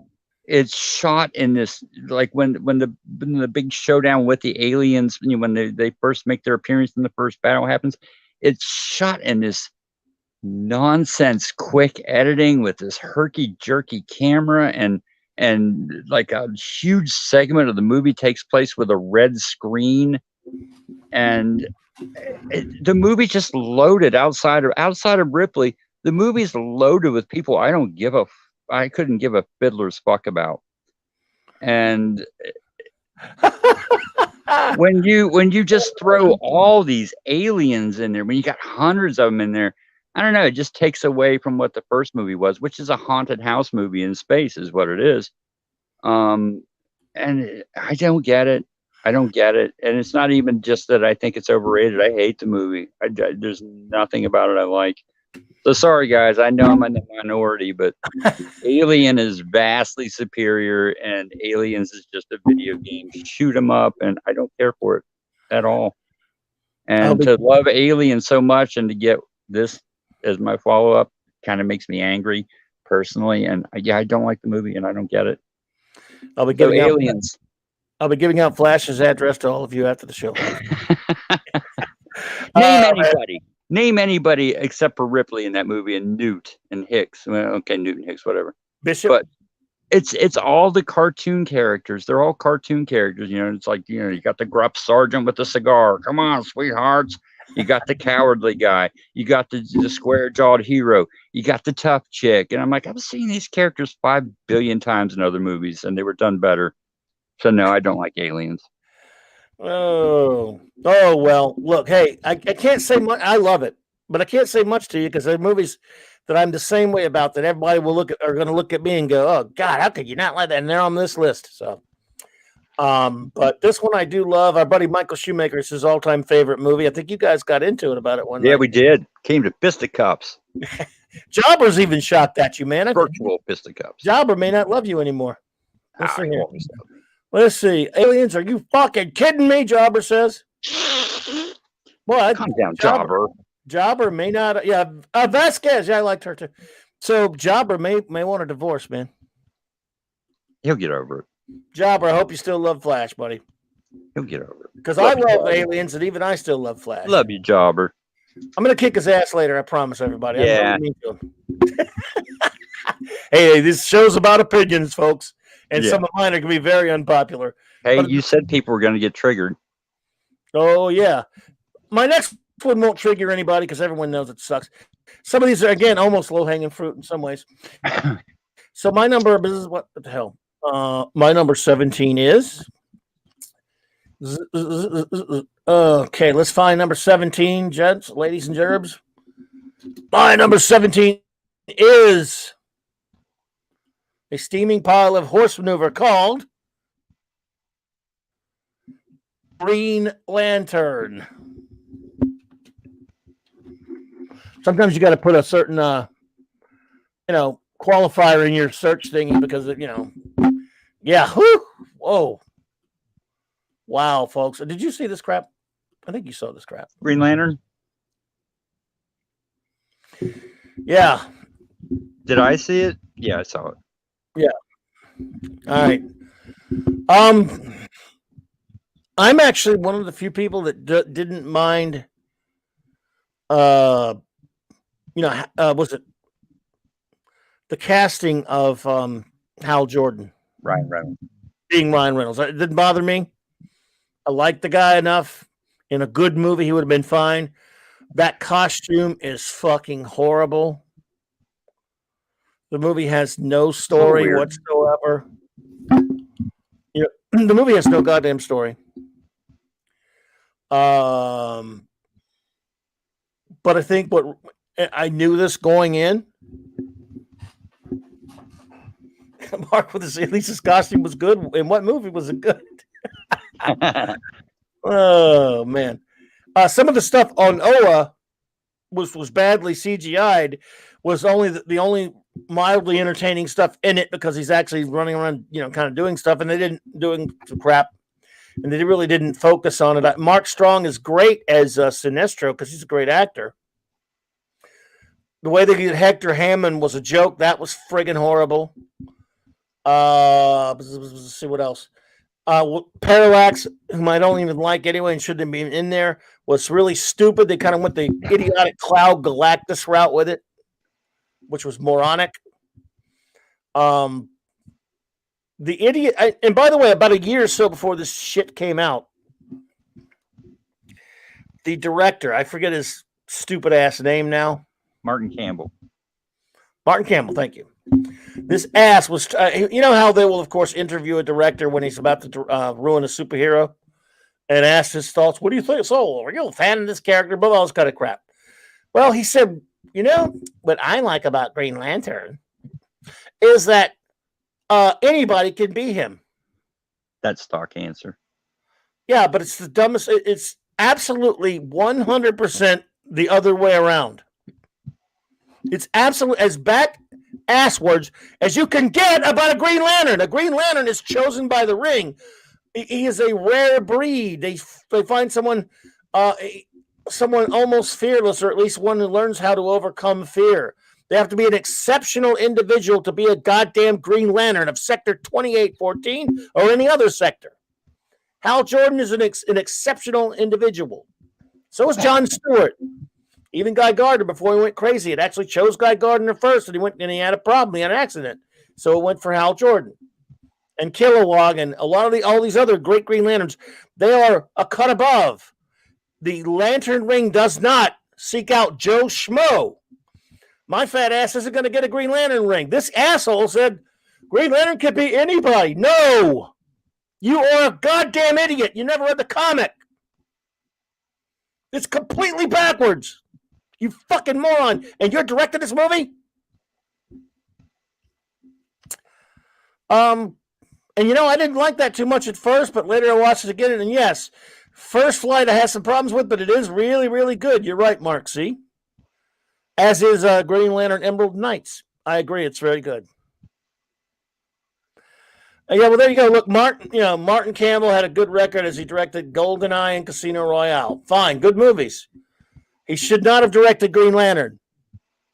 I agree with that. Mark with a C, I'm a big fan of the Green Lantern animated series. I love that show. Did not last long enough for me. Yeah, Urkel should have been Green Lantern according to him.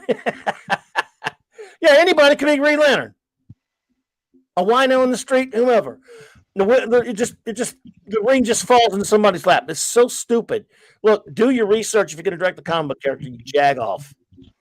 So that, and just the fact that this movie is boring and has no fucking story. You don't get a lot of Green Lantern stuff in it when him in the costume that much.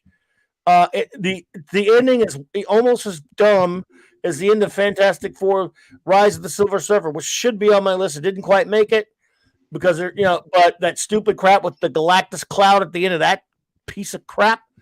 This is like that and worse with Parallax. And again, what they were doing with Hector Hammond, I don't have no idea what the fuck they were thinking. No, they weren't thinking. This movie is a piece of crap. And I was pretty disappointed because I love Green Lantern. Waited, there was 50-something years before Green Lantern gets his shot in a movie, and they do this turd. Fuck off. Are you ready for your surprise? I'm ready to surprise you.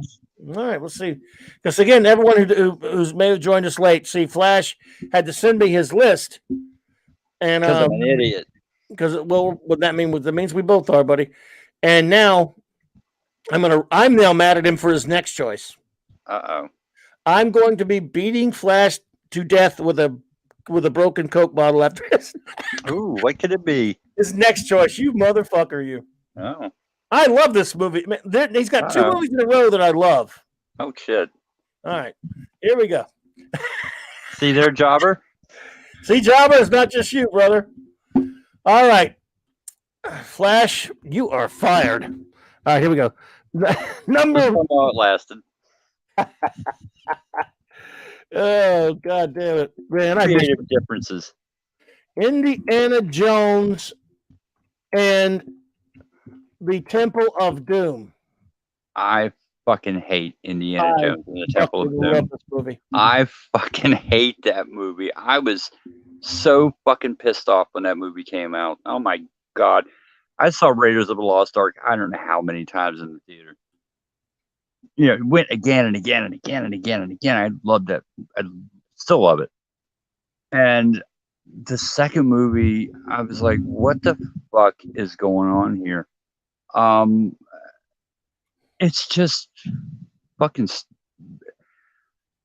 Do you know how I used to talk about James Bond movies?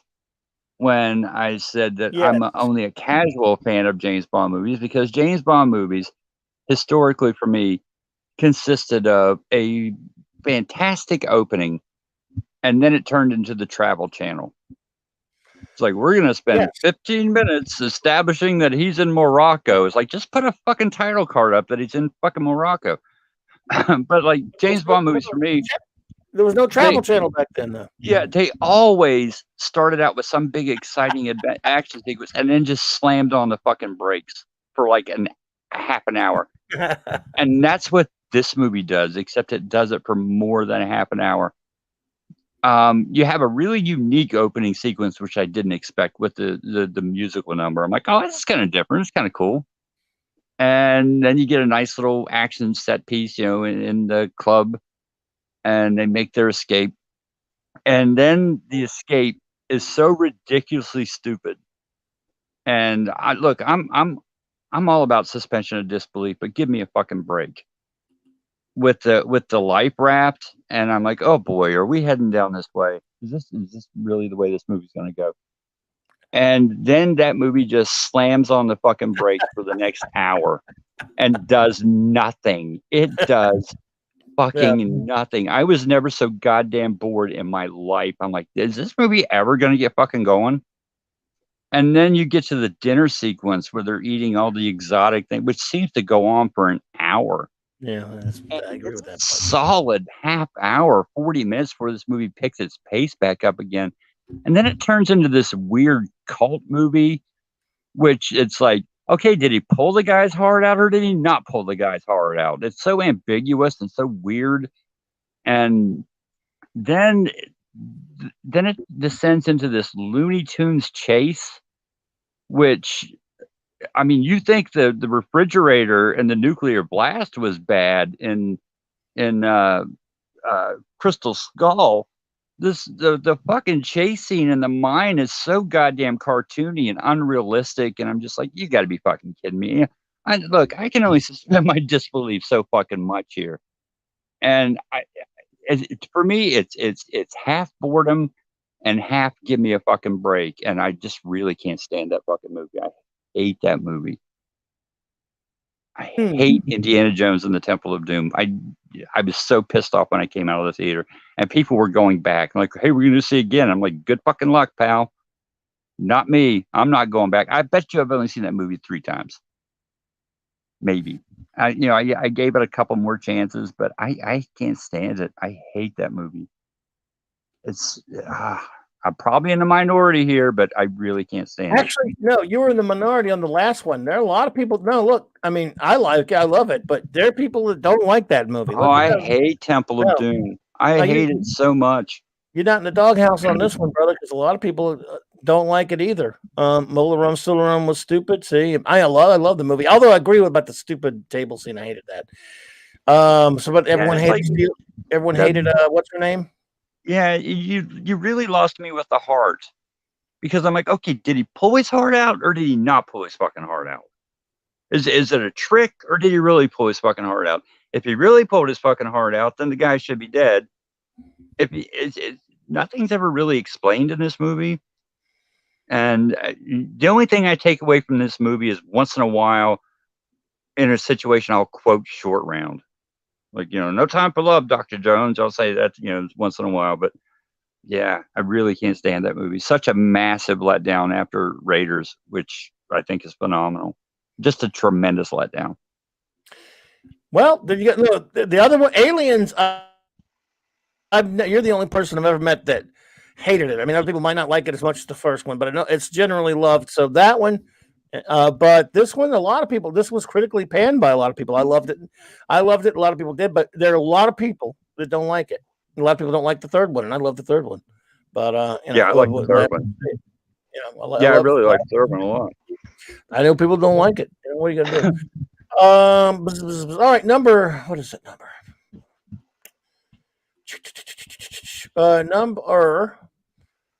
Number 16. That's right. All right, everyone. My number 16 is. Well, back to Mr. Bond. Quantum of Solace. Don't know if you've ever seen this turkey. Unfortunately, yeah.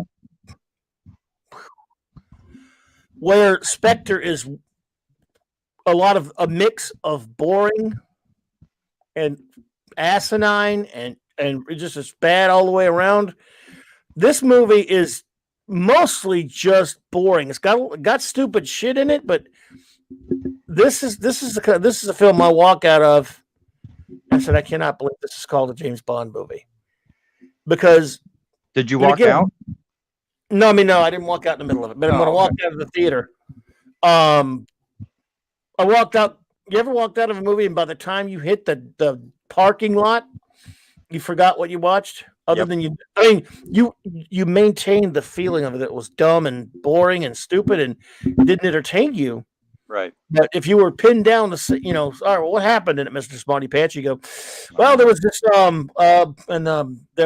there was these things that stuff and guns and stuff like that. What was it about? About 8 hours long. So what did James Bond do? He shot some people and stuff, and he had sex with women, and that's what James Bond's supposed to do. But did he go to Morocco? Now, I don't know. Did he have any hot chicks? Yeah, there were hot chicks. That's good. Oh, that's good. Yeah. So did he do anything cool? Well, I guess he shot somebody and he had sex with a hot chick, but that's been happening in every James Bond movie. What was the bad guy? I don't know if there was a bad guy. Well, it's James Bond movie. They have bad guys, don't they? Yeah, they do. I'm looking at these pictures. I don't know who the bad guy was. If there was one, because who wanted to watch this shit again afterwards? Most people have. This is kind of one of those most people think sucks. I got one friend who's trying to convince me to watch it again because he likes it. I said, dude, knock yourself out. I'm not watching this piece of shit again. Because when I walk out of a theater that aggravated and bored, and then I can't even remember half the shit I watched, I don't want to go back. Why? Right. Why don't I want to? Even on TV, I don't care. Why waste your time? But this movie's just a big fluffy nothing. I could even unless every James Bond movie, I could tell you who the villain is. Every one of them. About this one, I swear. I don't know. There was one. Is there a picture of the bad guy? I don't even see one. So I don't know who the fucking villain is in this thing. Is there a villain in this movie? Anyone who's seen this piece of shit? See, I don't agree with my good buddy Mark. See, I'm not saying Die Another Day is any good or anything, but I remember it. I remember what happened right now, and I only saw it like the one or two times maybe. I can tell you what happened in the goddamn thing. Just like I could tell you what happened in a bad movie, but some movies are even worse because after I could watch them 3 times and come out and go, I don't really remember much. This movie's it's a phantom, all right. It's not a quantum of a solace. It's a phantom of solace. It's a phantom menace of solace or whatever. This movie fucking sucks. And well, hints at being on my list. Bond Solace tried hard to be a Jason Bourne movie that it forgot everything about being Bond, like all the Craig movies. Last Bond movie we'll see in the theater. Oh yeah. Well, I don't blame you, man. This shouldn't have brought. Look, Skyfall at least has some okay stuff in it. I don't like it as much as everyone else does, but at least it's tolerable in some ways and entertaining. And again, we know who the baddie was and stuff. This one, fuck it. The baddie was the guy. You know who the villain of this movie was? The motherfucker that took my money at the box office when I paid it. I knew you were going to say that. I knew it. At least I didn't say Barbara Broccoli. Oh. I wonder if Flash is ready for his surprise. Sure. Let's see if Flash is ready for a surprise, ladies and gentlemen. Isn't this fun? Apparently it's going to piss you off. No, you already pissed me off. You can't do it. No, I don't think so. No. Not at all. I didn't even see it. Oh. I got to make sure I get it because there are like 5 of them. This is a remake. In fact, The Island of Dr. Moreau, but you got to tell me which one. It's not the one. Not the one from 1977 with Michael York and Burt Lancaster. I really like that one a lot. Okay, 96. Marlon Brando and Val Kilmer. This is the one with Marlon Brando and Val Kilmer. And what a fucking train wreck this movie is. There's a documentary. I think it's still running. Yeah, I heard about that documentary. Have you seen it? It's called Lost Soul, and it's about the making of the movie. And every bit of that documentary, what they're talking about, comes through in the movie. It is one of the weird. I really love that story. I love the Island of Dr. Moreau, and this. I was really looking forward to this because there was nobody hotter at the time than Val Kilmer. And I was like a big Val Kilmer fan at that time. I'm like, okay, cool. Val Kilmer's in it. Island of Dr. Moreau. This is going to be amazing. Except for that, it wasn't amazing. It's one of the most bizarre, strange, what the fuck movies you have ever seen in your life. In 1977, they did the Beast Men. They looked really good. And here it's just like I don't even know what the hell they were supposed to be. You know what I mean? Like in the one in 77, you're like, okay, well that used to be a buffalo, and that used to be a bear, and that used to. I don't even know what these are. They look like everything from unfortunate burn victims to just like some people that had some putty plastered on their face. And you've got this really off the wall strange performance from Marlon Brando, who's like, I'm not even sure he knew he was making a movie. And then it degenerates into Val Kilmer doing a Marlon Brando impression for the last part of the movie. And it's just a mess. And the reason I hate it so much is because it disappointed me so much. Because I was really looking forward to like a new version of this. And when something disappoints me that bad, then it turns into kind of a hatred because I'm like, I just wasted 2 fucking hours and my money. So yeah, the 96 Island Dr. Moreau. A lot of people like it because it's weird. I hate it because it's weird. So yeah, not good. Not good at all. Well, yeah, I never saw it, but I've heard. I think I saw the great Robert Meyer Burnett talking about it on one of his streams one day. I think maybe let's say I saw someone on a stream talking about how bad and telling a lot of that story because I have not seen the documentary. Yeah, if you get a chance to watch it, check it out. It's fascinating. I would like to see that. Yeah. My number. What the hell number is this? My number 15. Everyone is. This is one of those. I've heard again, not quite like on the way Dread so much, but I've heard a lot of people say that this movie is wonderful and great and brilliant. Well, I'm here to tell you, this movie is a piece of dog shit. It's called Shin Godzilla. I'm a Godzilla fan. Best Picture winner. It won Best Picture, right? Or somewhere, did it? Yeah. It did? Yeah, I'm serious. In Japan. Oh my God. Okay. I'm as baffled as you. My son and I, I raised a Godzilla fanatic in my son. Bought him G-Fan magazine when he was a young lad. Bought him every Godzilla action figure. I love Godzilla. So when I didn't like the last one for 2014, the legendary one.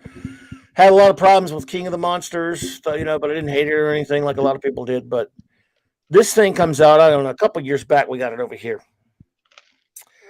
It was a Fathom event, one night thing, because it wasn't really distributed to theaters that much. You know, those Fathom events they have with them, Right. This fucking movie has nothing. I'm going to say the word one more time. Nothing to do with Godzilla. This crazy looking sluggy type thing slithers on up into Tokyo, I guess it is, and goes through the city. It's kind of gross looking, right? Yeah, it is gross looking, and it starts to quote unquote evolve into Godzilla. All right, Zathras, thanks for being here, my friend. So when it morphs into Godzilla, and again, you got to remember with a lot of these movies, because I hate them so much, I didn't go back. I don't have details the same way I would about a movie I really liked or was really engaged in. I'd see them one time or two times a while back, and they're so either really forgettable or really just so shitty. You know, you just don't really remember a lot of details and crap. But I do remember that he really looked like garbage. I hate the way he looks.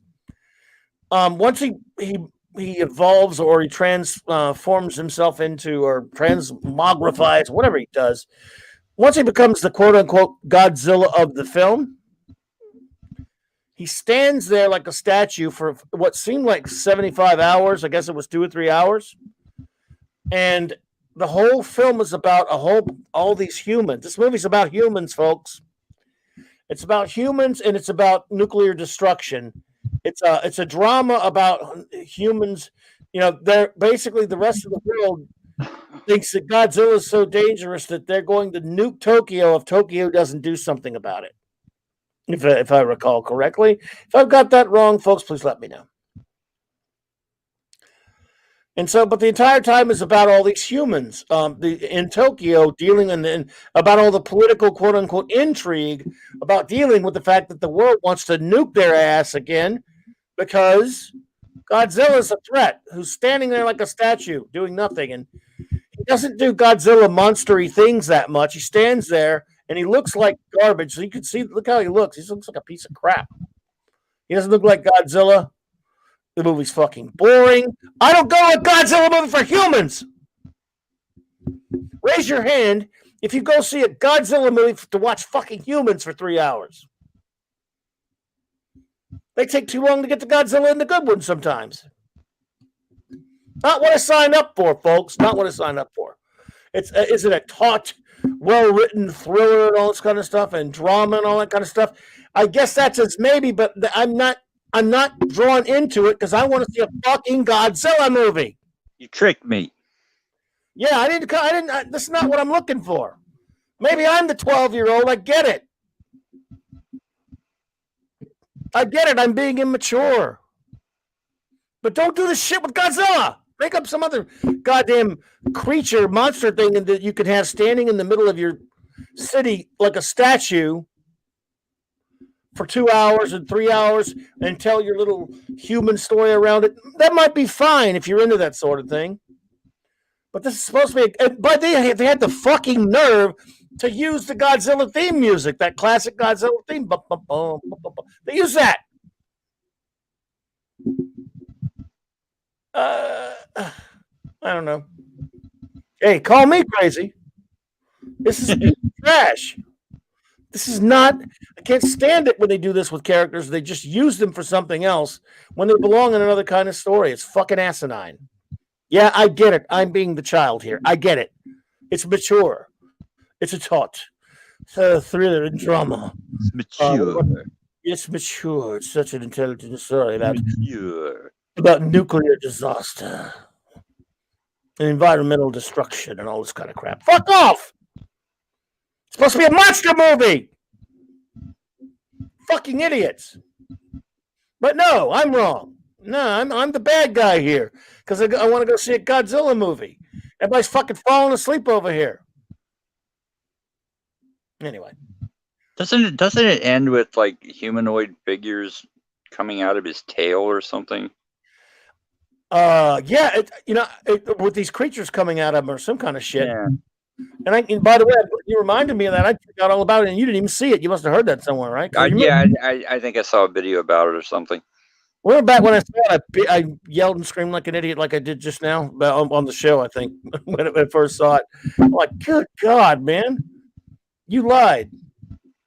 Now again, I'm just being silly, but it's called Shin Godzilla because really, his shins are the only thing that get any action. It goes up to his shins, I guess. Fuck. I know it has a meaning that, Shin Godzilla, Shin Gojira. So I don't know. Fuck off, Shin Godzilla. What a fucking asshole. Take your best picture and shove it. Yeah, best picture, what the fuck is wrong with you people? I mean, I don't know. I would have thought that look a bunch of that was the equivalent of the like the American Hollywood Academy smelling their own farts, as they say, giving themselves awards and shit. No, no, I don't think the public liked this stupid shit. It fucking suck. They all wanted to go see a fucking monster movie. Yeah. Let's see. You ready for your surprise? Yes. All right. Oh boy, here's a good one here. Uh-oh. Not a good movie. Oh. All right, everyone. Flash's number. Excuse me. Flash's number 14 is okay. Let me type this out because we want to keep them in suspense here for a minute. Yeah. Boom, boom, boom, boom, boom. No, just kidding. There we go. That should be enough. Superman 4: The Quest for Piss. Now I know the Or rule something like was we weren't supposed to go after low hanging fruit, and I might have violated the rule a little bit. Yeah, it's good. This is kind of low hanging fruit, but oh my god, not only does this movie look cheap, it looks like the cheapest of the cheapest television shows, and this is a theatrical release, and it looks like a really cheap TV show, and none of the movie makes any fucking sense whatsoever. Of course, everybody's seen it knows that the gist of the movie. Look, I'll overlook your bad effects if I have to. I'll overlook your bad effects if your movie's good. It's like, well, the Superman movies were kind of, they were considered, by that time considered, I think, a junk property. You know what I mean? Yes, Canon Films. Yeah, Canon Films. So okay, maybe your money wasn't there for your effects. Fine, I'll give that to you. But does the movie have to be so fucking stupid? It doesn't cost money to write a good script. So the gist of the movie is that Superman is going to disarm the world of nuclear weapons because he's decided, hey, this is my home. I don't want any more nuclear weapons, so I'm gonna effectively disarm the world. So what is the world's response? Let's just launch all our fucking missiles for some goddamn reason, randomly, like nobody's at war, but the whole world launches their nuclear payload into space for some fucking reason. And then he gathers them together in a giant fucking net, which I don't know if he made it or he fucking bought it, but I'm like, why is everybody launching their missiles? Nobody's at war. So I guess it's just like, oh, okay, well, we'll show you, Superman. We'll launch our missiles anyway. And then he hurls them into the sun, which I'm sure that did a lot of good.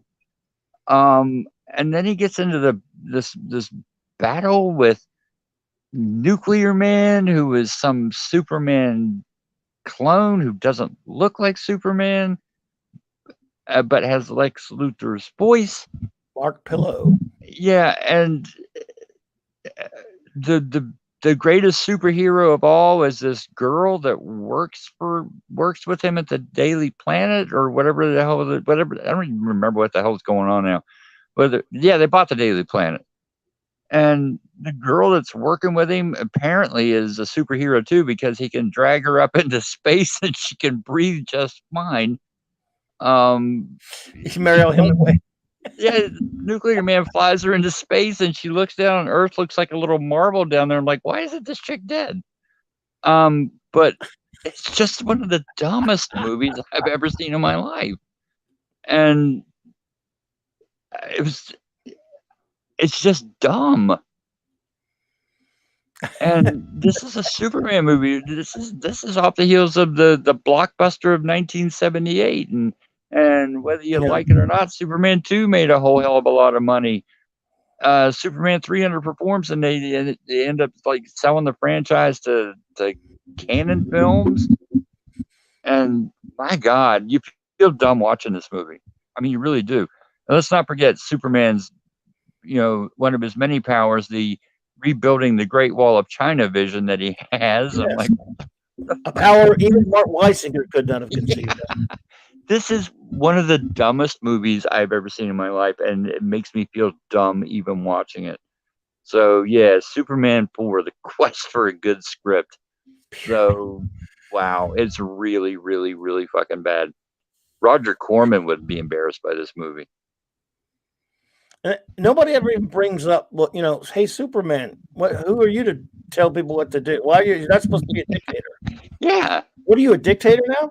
Yeah, it's really weird. It's just like completely out of character, and then at the end he just lets them all have their fucking fuck it, you can have got them back. Well, they're building them up again. That's great. Yeah, well, I don't have another net, so I guess I'll have to let it go. That's just too bad, guys. God. Well, my next one is my number is what, 15. I'm sorry. Number 14 is. I don't know. I don't know why. Are you speechless? Well, it's just, again, it's been so long since I've seen it, but it just belongs in here. And it is called Blade Trinity. And I forgot to enter it in right. Let's see here. I don't know if any of you like the Blade films or not. I like. You didn't? Or you did? I did. I like the first two. Yeah, I like the first two. Again, Blade 3, Electric Boogaloo or whatever, is a steaming pile of horse manure. They didn't give a flying shit. This movie's just terrible. It's been a long time since I've seen it, but I just felt it needed to be on here. This was one of the first time Ryan Reynolds actually plays an established comic book character, because he plays Hannibal King, very obscure character from the old Tomb of Dracula comics by Marv Wolfman and Gene Colan. As Blade is. That's where Blade comes from. And was it just me? Or was Wesley Snipes look like he didn't give a shit? He totally did not give a shit. Couldn't have given a fiddler's fuck. He was probably worried about the IRS. This movie is boring. This movie is fucking idiotic. And, man. You know what? I think I may have actually saw it later on video. The only thing I remember about this movie is at the end with the CGI eyeballs that they put on him, to where it made him look like he opened his eyes. But they just animated some eyes on top of his eyelid. Yeah. Just a sad waste. Don't do this thing if you're going to be this bad, because the first two movies are pretty good. Yeah, that's kind of the way I feel about Superman 4. If you're going to be this bad, don't do it. Yeah. At least they had Superman 3. It was also shitty. So yeah. But yeah, look, I don't get it. Again, I don't have a lot to say about it. It was just really, I just remember really thinking this is absolutely wasted a turn. And the reason why it belongs on here more than anything is because it killed, what could have been a pretty good series of movies, or at least a third one. Maybe they shouldn't have done any more, but it didn't have to be this bad. Yeah, and there were also plans to spin off the other characters, like a Night Stalkers kind of thing, and that blew that all to hell too. But I do agree with someone who said Jessica Biel looked hot. Well, yeah, smart Steve, she did. Yeah, but what else is new? Very smart of you. I've always thought she was a hottie. So yeah. So this movie sucks donkeys. I can't. I apologize for not being able to work up a whole lot of energy for it. It just sucks, and it needs to be. It needed to be thrashed, because it was a damn shame, and it ruined something that was kind of cool. Those first two movies are pretty cool. Agreed. Let's see here. Number. Let's see where. Number 13 for you, Flash, is. And we agree on this one big time.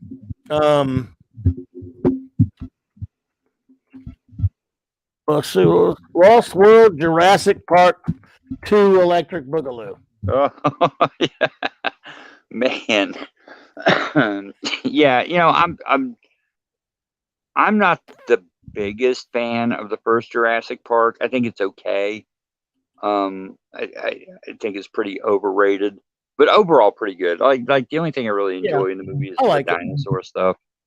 I think the rest of the stuff's kind of dull. It's a fun movie. It's decent. Yeah. So I'm like, it's okay. It's all right.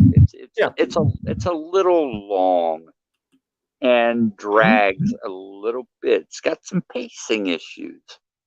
And they said, "Oh, funny you should mention that." Okay. Because we're gonna double down on all of that for the sequel. You think the first one was slow? Baby, you ain't seen nothing yet. We're gonna slow this thing down to a snail's pace. And then you know what we're gonna do on top of that? We're gonna have it make zero fucking sense. How you like them apples? Because I'm watching this movie, I'm like, what the fuck is this thing? You've got the scene with the two T-Rexes that are trying to push. I don't know, like a trailer or whatever it is. My God, that thing goes on for half an hour. That scene seems like it goes on for a half an hour. In lieu of drama. Yeah, but wait. In case boredom wasn't enough for you, let's throw some stupidity in. Because we're going to get to the end of the fucking movie, and we're going to say that the ship that brought the T-Rex over, the crew was eaten by the T-Rex. Okay, well, where's the T-Rex? Well, he's locked in the hold. Well, who locked him in the fucking hold if he ate everybody? This movie makes no fucking sense. I'm like, well, wait a minute. Didn't you just say he ate the crew? Yeah. Well, then why? Then who locked him in the fucking hold then? Oh, we didn't think of that. Yeah, you didn't think of a lot of things in this piece of shit. So yeah, Lost World. Wish it had stayed lost. Yeah, it's terrible. Yeah, absolute piece of crap. And I should have had it on my list because it's. I mean, I remember hating it when I saw it in the theater. A piece of just goddamn garbage. Oh man, let's see where we at now. Numbering is my number. Okay, my number. Where are we at? 13 is one of the most ill-named films ever made, and that is. Where are we at? Okay, sorry. That is. See, I should have loaded pictures, but I didn't get a chance. And this is more fun anyway. Speed 2. Speed 2 Cruise Control should have been called Speed 2 First Gear. Snooze Control. Yes, this is, I look, say what you want about the original Speed. I think it's a fun movie. Yeah. I liked it. I liked it a lot. Goofy fun. So, like a goddamn idiot, a buddy of mine and I went to see this turd. And he was even like, I don't know, man. Dude, do we need a sequel? It looks like it's on a boat. How could that go fast? A big boat. And it did have a thrilling speed of 18 knots or something? Yeah, big boat, big speed. Yeah. But it was just a chance for Sandra Bullock to, have a movie, I guess. Should have had a paycheck. Yeah. Carnosaur. I remember Carnosaur. The notable thing about Carnosaur, Jobber, for those who don't know, which was like a straight-to-video Roger Corman thingy or whatever, people rented the hell out of that because it had a trailer for that stupid Roger Corman Fantastic Four movie. Oh, yeah, that's right. That's why I rented it. That's why I rented it. That's why everybody rented it. No one wanted to watch Carnosaur. Pretty sure. And now, it's funny how many people hold that stupid Corman Fantastic Four sacrosanct now because of how bad a certain other movie is, but we're going to get us. I don't want to spoil that. Anyway, Speed 2, Electric Boogaloo, everyone. Look at that face on Willem Dafoe. Good God, could you be creepier? He's a creepy guy. I mean, was he auditioning for the Joker? I don't know if there were any plans for anything at that time for the Joker, so I don't know. But it's just. I love Sandra Bullock's face in the posters. She's got that, where's Keanu face. Yes, and this guy, what was this guy? What was this dude's name? Something Patrick, That's the dude from the Lost Boys. Jason Patrick or whatever. Yeah. Yeah, so she's dumped old Keanu because He was smart. yeah, she just dumped his ass from Jack Traven from the first film, which I've seen a zillion times. This one, I think, once was enough. I'm not sure if I said, "Oh, yeah, we were at the theater." So, this movie. Has anyone seen this thing? I have not. And thank you, Mark, with the seat. That's one of the things that I wanted to bring up about it because it's unremarkable. There's not a whole lot to bring up about it, but there's the scene when the boat finally crashes into the dock. Thank you. It goes on forever, like airplane. It goes on. It crashes under this dock for 50 minutes. I don't know how long it was. I think it was like it seemed like it was 10 minutes. It just kept going, crashed into this damn. Remember? I don't know if you remember that. Never saw it. That's right. You never saw it. Well, yeah. Finally, when the boat crashes again, because it's going at a frightening speed of 18 knots. No, I'm no nautical expert, but that's not really that fast. Not really scary fast. No. And so they had some speedboat chases later, I guess, to make up for it. Oh, and by the way, the dude who made a cameo appearance, I forget his name, when Keanu stole his car from so he can go catch up on the bus. He happens to be in one of the speedboats when Jason Patrick takes it from him. They go, ha, ha, ha, that's funny, that's funny, ha. I actually like Underpants too. A guilty pleasure, Die Hard on a train because, Under Siege 2 was fun, was actually pretty good, I thought. And I don't even like Steven Seagal. This movie's a piece of shit. I mean, I can't even get all that worked up about it like I did back when it came out. It's just unbelievably stupid and dull and unnecessary. And Jango Fett was in it, I think. Oh, was he? Yeah, I think Jango Fett's in this movie. Isn't Jango Fett in this movie, guys? Oh, now Boba. Yeah, now Boba. No, Boba. Boba. Anyway, this movie bites donkeys. Let's get to Flash's next surprise. Here.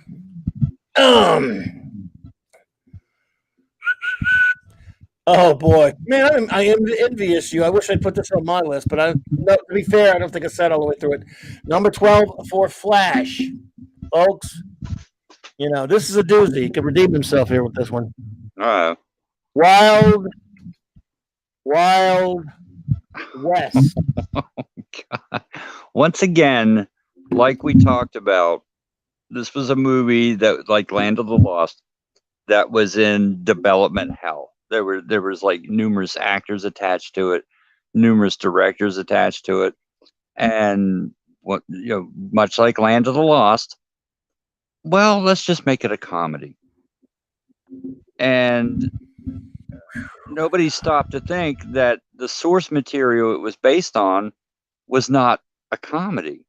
It was James Bond in the Old West. Pretty simple premise.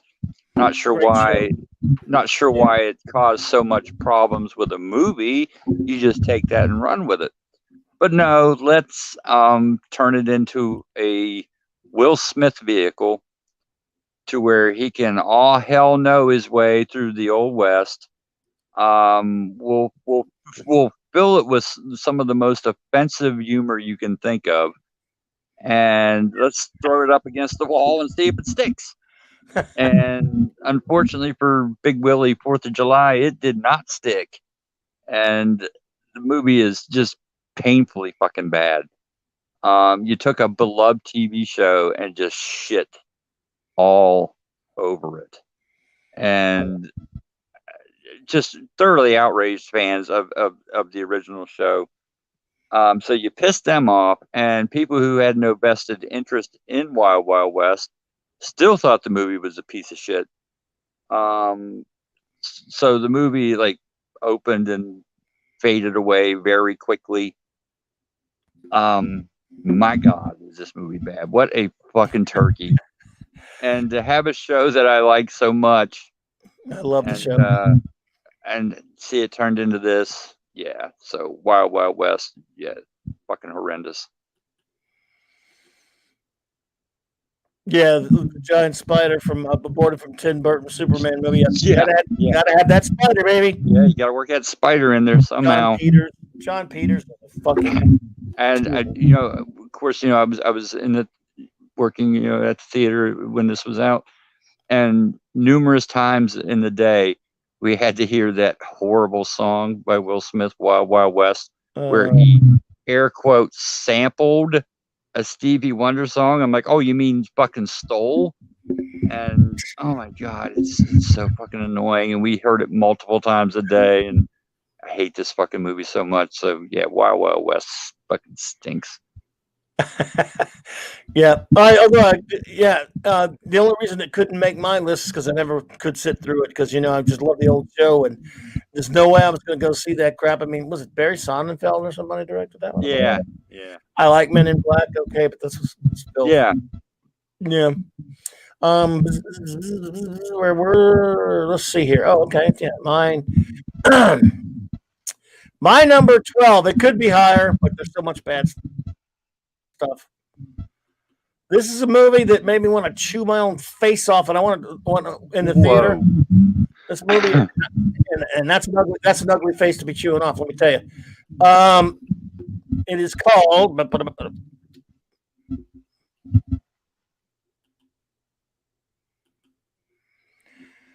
Highlander 2: The Sickening. And yeah, it's so horrible that the Toyota Highlander comes up. Unless you they don't even think of the movie anymore. In fact, I would rather look at the Toyota Highlander any day than this piece of shit movie. There we go. Yeah. I do believe someone mentioned this earlier.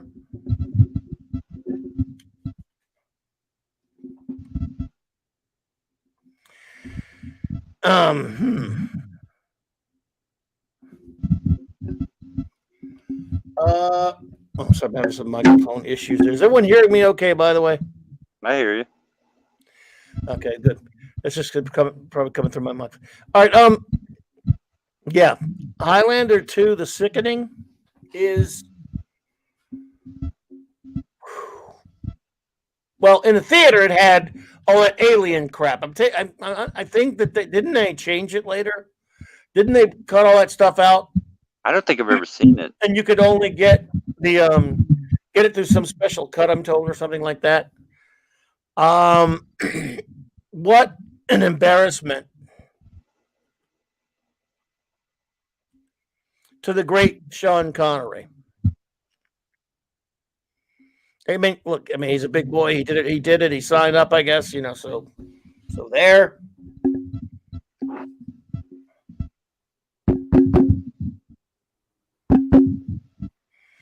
Yeah, I'm sorry.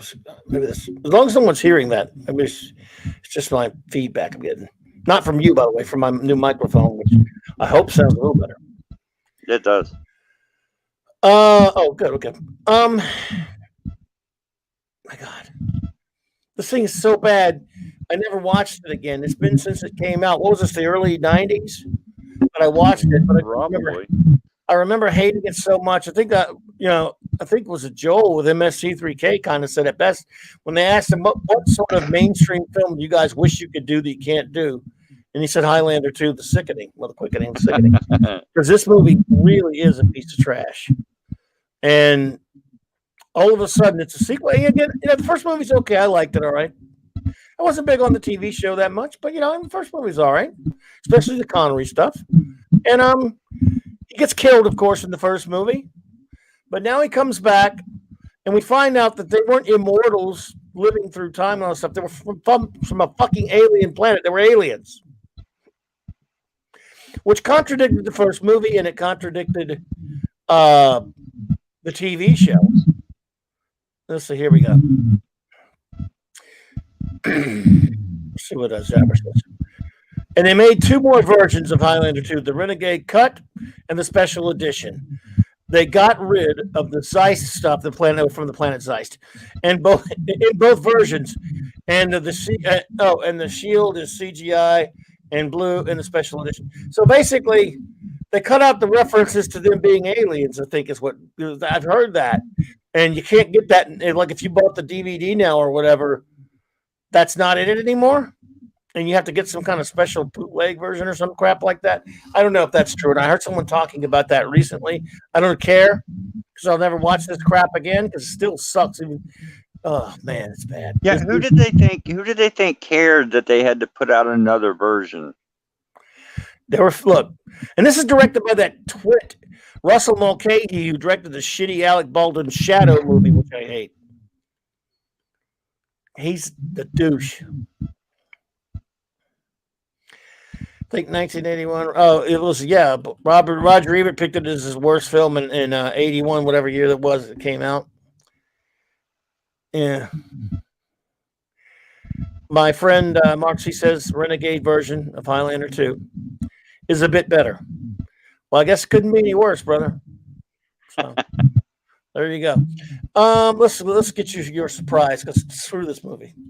Ain't no point in getting worked about it. We're not even into the top 10 yet. So let's get to let's see here.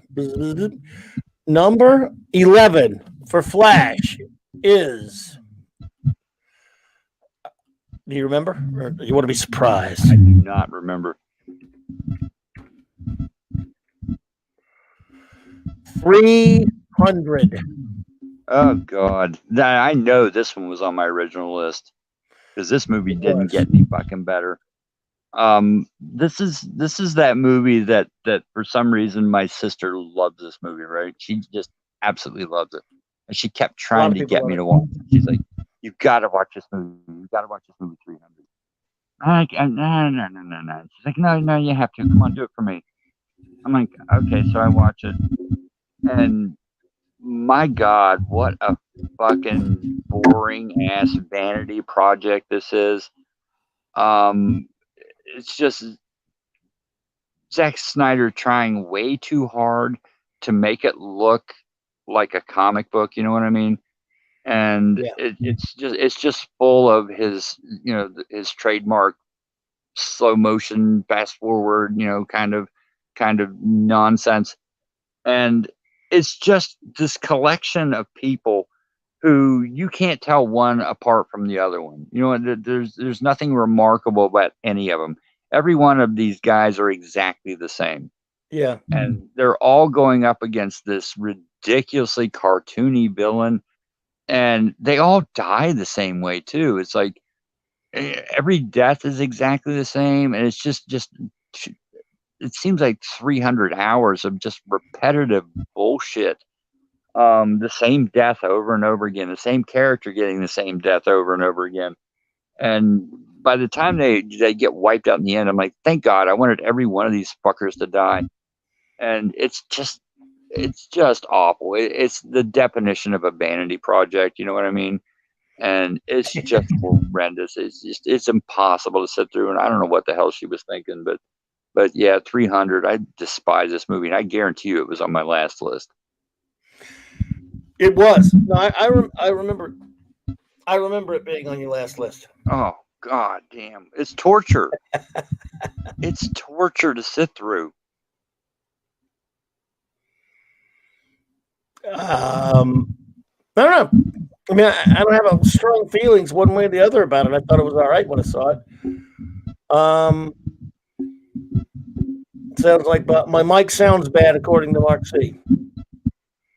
You hear like bongos and shit when I talk? No, I'm not hearing it. Well, I don't know then.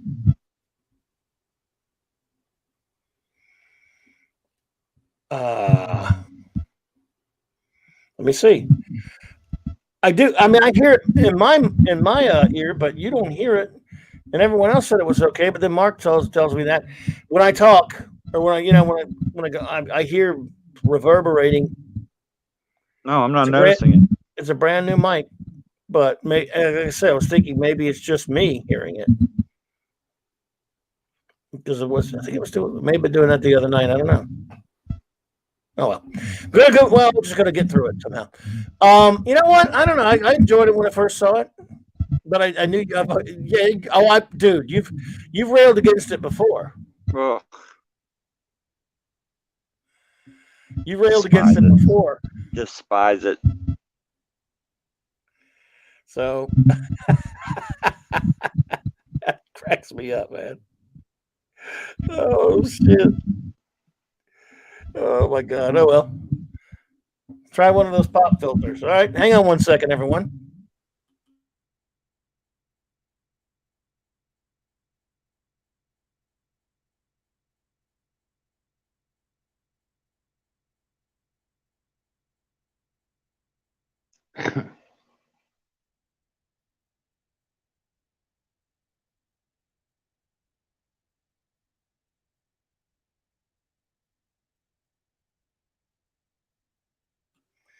All right. Well, let's move on. Let's move on. We'll see if that works. I still hear it, but I got a pop filter on, so I don't know. Well, you hear me? Yep.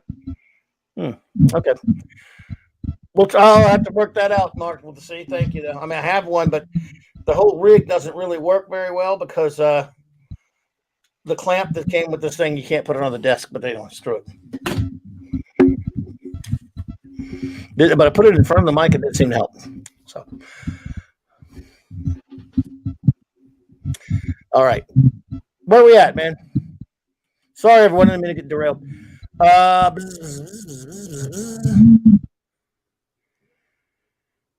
My number 11. Well, we talk about, in a sense, this is low hanging fruit. I don't know. Because I'm not. This is a movie. It's just so bad. It just deserves to be on here. But you know what? I hate it so much, and yet I can't even remember much about it. It's so bad. And it's called Star Wars Episode 9, The Ruse of Skywalker. Skywalker. It's some dumb shit like that.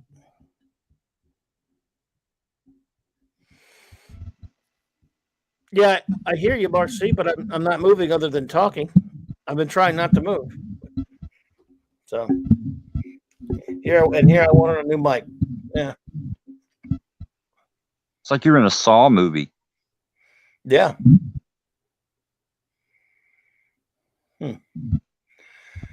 Maybe there's some kind of adjustment can be made on this thing. I'll figure it out. But yeah, no, I hear what you're saying, Mark C. But I mean, it's just I don't know. Even if I go way back, it still does it. All right, Star Wars. I don't want to get derailed here. Let's just handle it. I want to go on record because I'm not moving now. I want to go on record and let you guys know I did not watch this trash in the theater. I didn't support Disney. Rise of I'll simply say this about it. It is a steaming pile of shit directed by a steaming pile of shit, Jar Jar Abrams. But, and I can't take credit for this. I can't remember who said this. But it's sort of, rather than an actual movie, you said you haven't seen it, right? Did you say you hadn't seen it? Who, me? I finally saw it recently on Disney Plus. I didn't really care for it. Someone made the very salient point that it's less of a movie. It's more like a string of Vine videos put together. And if you don't remember Vine, just use TikTok. Because this movie was made for people with the attention span of a gnat. Sure, it has all the degradation and destruction of finishing off. I mean, sticking that final fucking stake in the heart of Star Wars. And it sucks horribly for that. That's why I have it so high on the list. The movie's a piece of shit that has no redeeming qualities. Unless you like space horses, running around on outside on a ship.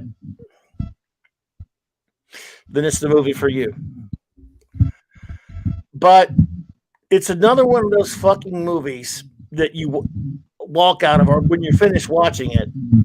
Yeah, there's a lot of dumbass shit in it, especially that horrible ending.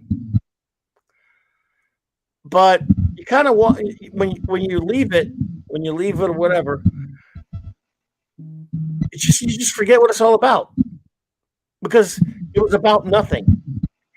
It was a tale told by and directed by an idiot, full of sound and fury and signifying nothing. It is a piece of dog crap. It doesn't piss me off as bad as two other movies that we'll be talking about in that vein, but it's pretty fucking bad. And since we're trailing behind in time a little bit, I'll just leave it alone. I'll leave it where I found it. Yeah, leave it where I found it. That's a good one. Because now we're at number 10, folks. This is when it really gets going. And we'll try to speed it up, because it is, unless you wanted to be continued to do 10 later, the last 10 later. Well, we can make it. It is getting late for you over there. Who, me? I'm all right. Oh, all right. All right, everyone. You want the top 10? The bottom 10? Bottom 10. This is where shit gets real. Yeah, yep. I think it's real.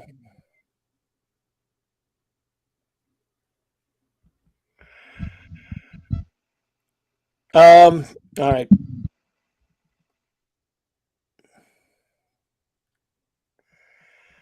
All right, folks. I hate to do this to Flash. You're all gonna hate him for this, and I'm just kidding. It sucks. All right. I'm going. You forgot what did I put on there? It's a little gem called Battlefield Earth. Okay. It might be low-hanging fruit because this movie's notoriously picked on for its horrendous acting, its asinine story. John Travolta just hamming it up like there's no tomorrow, and you might call it low-hanging fruit, whatever. But I remember getting this thing in the theater, and when we put a print together, we would have to watch the movie to make sure that your splices are okay, make sure the print's not damaged, make sure everything's copacetic before you actually run it for the public. Could not believe what I was watching. This was a huge budget movie, and my God, to make me sit through that thing, and I could not leave because I had to make sure all my splices were okay. This has got to be one of the worst goddamn movies I've ever seen in my life. It's John Travolta bringing a pet project to life through some crackpot that he idolized, and truly deserves its ranking as one of the worst movies ever made. It does. Oh my God, it's embarrassing. It's just an embarrassing movie made by embarrassed people from an embarrassing source, and I'm embarrassed to even be talking about it right now. But Battlefield Earth is a league. It set the bar high. That set the bar so high that it took the room to come close to that kind of quality in filmmaking. So it's not even so bad it's good. I mean, I guess you if you had a bunch of friends around, you could bust on it and maybe have a good time, but don't ever watch it by yourself, because you will not have a good time. Get a bunch of people together, get yourself a 6-pack or something, or whatever your pleasure is, and just rip on this thing, because that's about all it's good for. And yeah, fucking horrendous. So Battlefield Earth. I think we're gonna disappoint our buddy Mark C. Oh, yeah, because he keeps asking who has Jonah Hex. Jonah Hex sucks and all that kind of stuff, but in order to have it, you have to have actually sat through it. Yeah, I don't think I ever have. If you know what I mean. Yeah, I don't think I've seen it. So I've never sat all the way through it, Mark. Sorry, buddy. All right, my number 10 is okay. Whew, man, I might get re-energized with this one. My number 10 is titled simply one word, and that is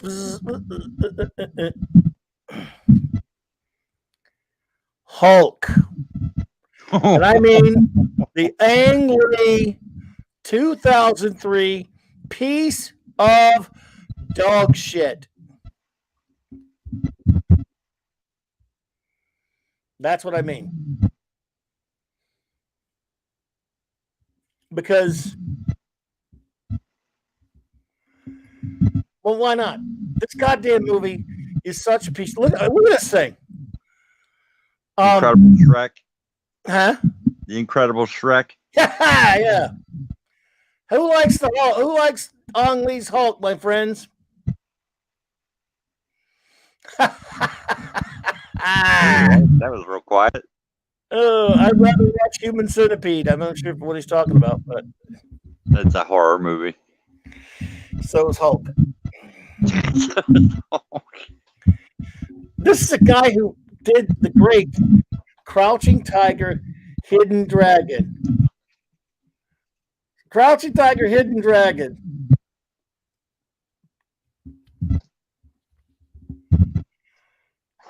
Let that sink in. That's God, it's so good. Ang Lee, I don't know if he's ever read a fucking comic book in his life. He tried to make it look like a comic book. Yeah. That narrative failed. And I remember when I first saw it. The only time I ever saw it all the way through, but I've seen other parts and pieces. I'm sitting there with a buddy of mine, and fairly early on in this film, because they did mine some of Peter David's stuff about his abusive father. Right. Bruce Banner's abusive father. And there's a scene where there's this flashback to his earlier life, Bruce Banner.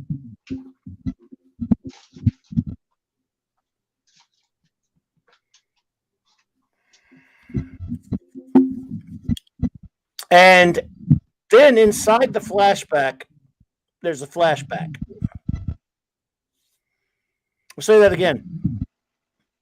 I'm sitting there next to my buddy, and they're in a flashback, right? And they're laying there, and then someone has a flashback. And I looked at it and said, did they just have a flashback inside of a flashback? Yup. They really did. Someone in a flashback has a fucking flashback. But that's I mean, the tip of the iceberg. When he fights the goddamn giant poodle,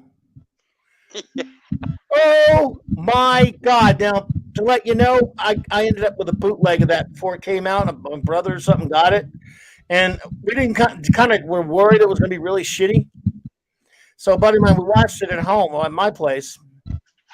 I've never been more thankful that I was not in a movie theater in my life than when the goddamn Gamma Poodle shows up. Not the Abomination. Not some other Marvel monster, what have you. A fucking poodle. Ang Lee, you fucking moron. What in the hell is wrong with you?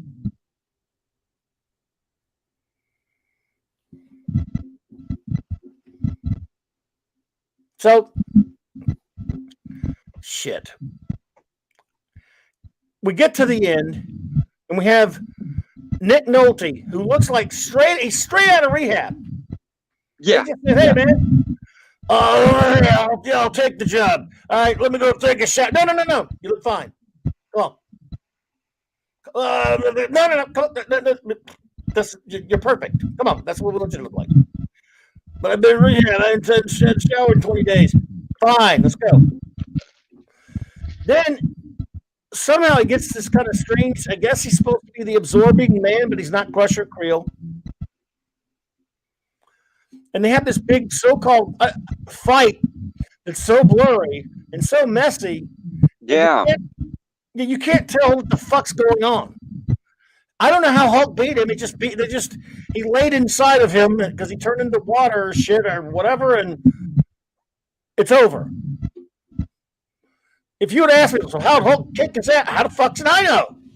Nobody knows. This fucking movie is the most Sissy and Ebert, I think, like this turd. Or not, Siskel's gone, excuse me. I think Roger Ebert might like this goddamn movie. Whew, man, it's bad. Dude, Jesus Christ, it's bad. Yeah. It's pretty bad.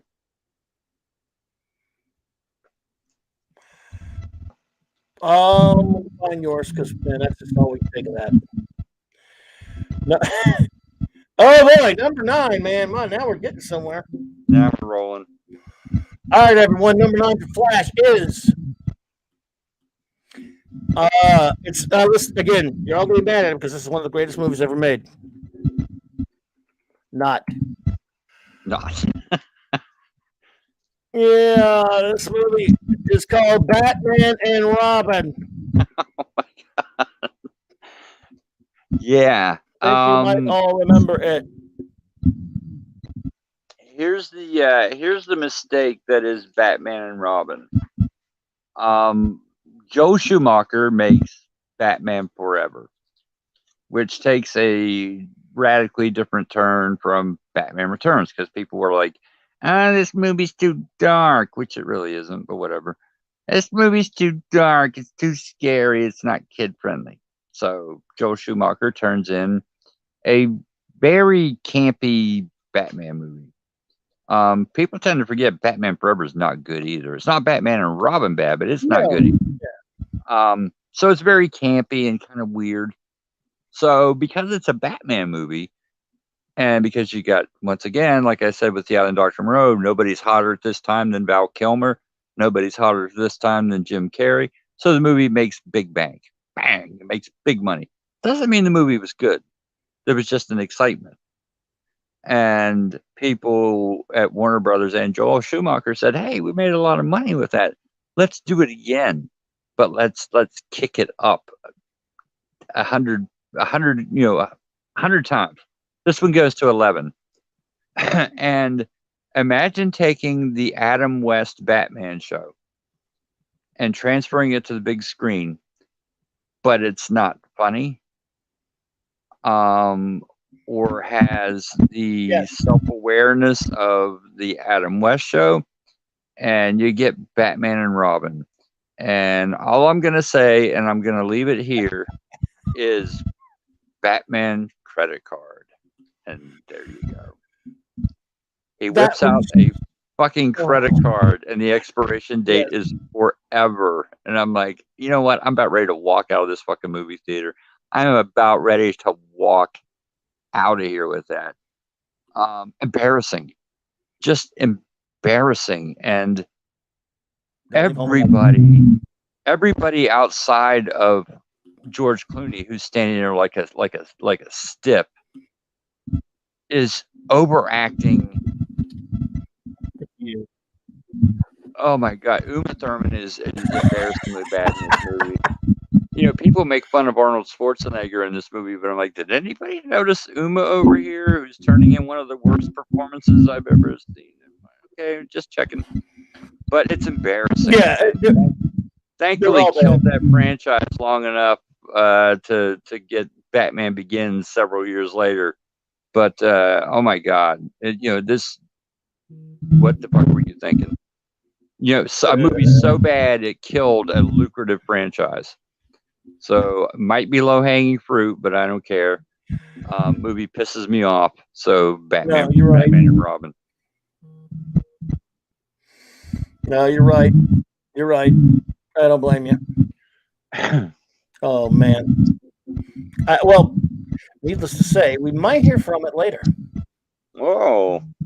It's just possible. But my number 9. You know how you talk? We talk about how I almost walked out. Here's a movie, folks, that I walked out of. Ooh. But I'm qualified to have it on the list because I did watch the rest of it later. Gotcha. This piece of dog shit is called Godzilla, but the Roland Emmerich, Dean Devlin piece of shit from 1998 with Matthew Broderick. Godzilla. Iguana Godzilla. This is one of this. Well, it speaks for itself. I mean, obviously, I don't have to. Again, we're in the top 10. I don't even have to go long. This fucking thing was so bad. But there's a scene where as we all know, if you've seen this piece of shit, there's a scene where Godzuki gives birth to these little babies. I don't know. Have you seen this? That was my first quote unquote blockbuster that was supposed to happen when I started in the movie business. That was my first quote unquote blockbuster. Needless to say, it didn't turn out to be that.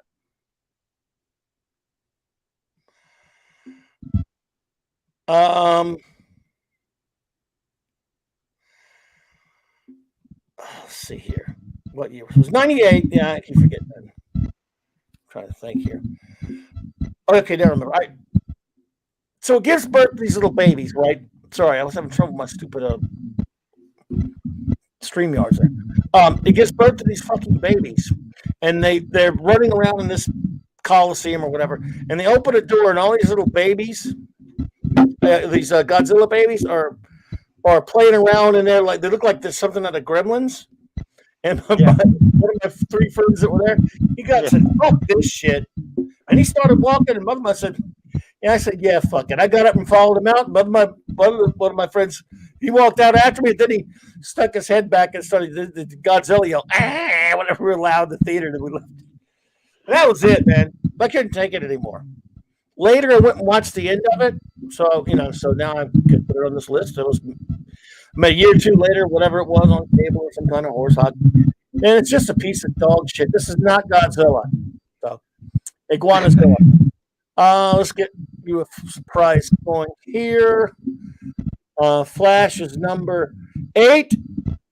I'm not sure which one he's talking about. He'll have to tell us, but it's number 8 for Flash. Fantastic Four. I should have put Fan 4 Stick. Yeah, once again, low hanging fruit, but I can't help it. First of all, let's clarify something. There's never been a good Fantastic Four movie, but exactly. this one took it to a whole new level. What a odd Frankenstein monster this movie is, because of all the behind the scenes turmoil with Josh Trank and everything that went on. They had to do multiple reshoots to try and save this turd. And it's so painfully obvious what is reshot. There are 2 different movies here, and you can pick them out easily. It's so bad that they don't even finish the effect shots. There's a scene between Sue and the Human Torch, who's on fire for most of the movie. Do you know why? Because it's not Michael B. Jordan. It's just an animated, fucking Human Torch there.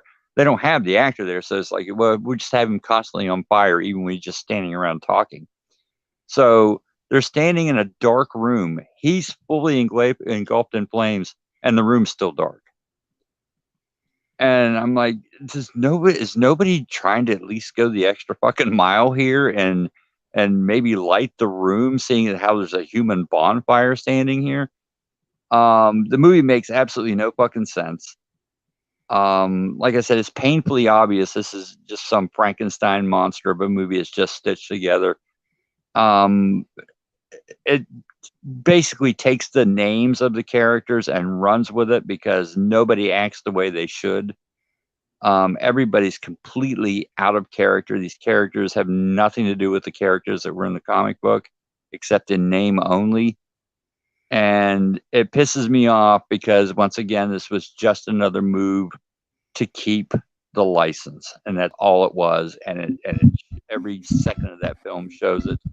So, Fan 4 Stick, the worst of the Fantastic Four movies, and that's saying a lot, seeing as how they're all fucking bad. Yeah, absolutely. Well, we might hear from that one again. I've got a weird feeling. It's odd, huh? So we'll go to see the rest of these.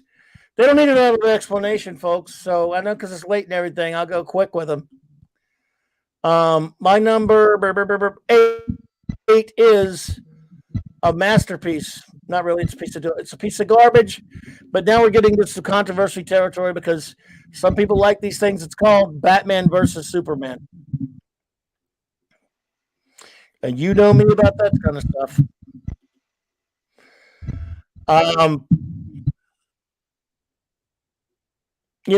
quick anecdote about this. I remember in the year or so leading up to this crap, I worked in a pretty big printing plant with a lot of people there. And everyone knew all the things I love and what a geek I am and all this kind of stuff. So I always got questions about new things coming out, whether it's geek stuff, comic books, or whatever, just movies in general. And the common question most asked when people start hearing about that there was this movie coming out called Batman versus Superman, Joe Average didn't get it. Okay, they didn't read Frank Miller's Dark Knight Returns or World's Finest Comics, or they didn't know. All they said was, "Why are they fighting? Aren't they both heroes?" And I had to explain, and it got really tiresome. Why are they fighting? I said, "Don't ask me. I don't think there should be a movie about them fighting either. Let them team up and all this kind of stuff. But why are they fighting? Sorry, I don't get it either. But they are." And this film, and one of the interesting things about this, because again, you've all seen it. I think it's just turgid mess with no real good action in it, even if you just want to see action. Batman is a people slaughtering maniac. I'm not going to. My blood pressure cannot take going into Zack Snyder right now because he's so beloved by so many people that the slightest criticism of him gets you ostracized with a lot of friggin' people. Suffice it to say, I have a whole video explaining how I feel about Zack Snyder and Man of Steel and the DCEU that I made. It's about a little over an hour and a half, about an hour and a half long. It's on this channel. It explains everything I believe about these movies, the DCEU and Zack Snyder. So, and the Snyder. That's that. But one thing that is telling this shows how tone deaf he is and how this movie is when Facebook Luther makes his big proclamation. The Man of Steel, whatever. He makes the big, the Man of Steel and the Gotham, whatever. But he says night and day. No. Yes, Batman and Superman should be night and day, but not in the Zack Snyder universe. They're night and gray because Superman is not hopeful, joyful character made for fun, and not a kid-friendly character either in these goddamn movies, nor is Batman in this thing. They're just a couple of mopes and a couple of jackasses fighting for no good reason in a movie with no story. It was just set up for them to punch each other and then fight a big, gigantic Ninja Turtle and to introduce Wonder Woman and some of the rest of the quote-unquote Justice League. That's all it was there for. People, again, we'll go back to that thing. And a lot of people say, yeah, even people who like Man of Steel will say it's not that good, but the director's cut's real better. It's a little bit better. I don't want to go watch the 15-hour director's cut. I'll take your word for it. I just don't want to watch it.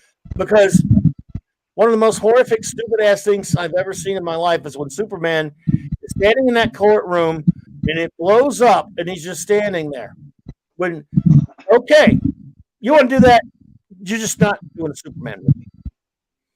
Because if you know anything about Superman, you can know if a bomb's about to go off and he can have it out of there lickety-split. Yes, I know it's unrealistic, but so is Superman. Superman would not let a whole bunch of people just blow up. It wouldn't happen.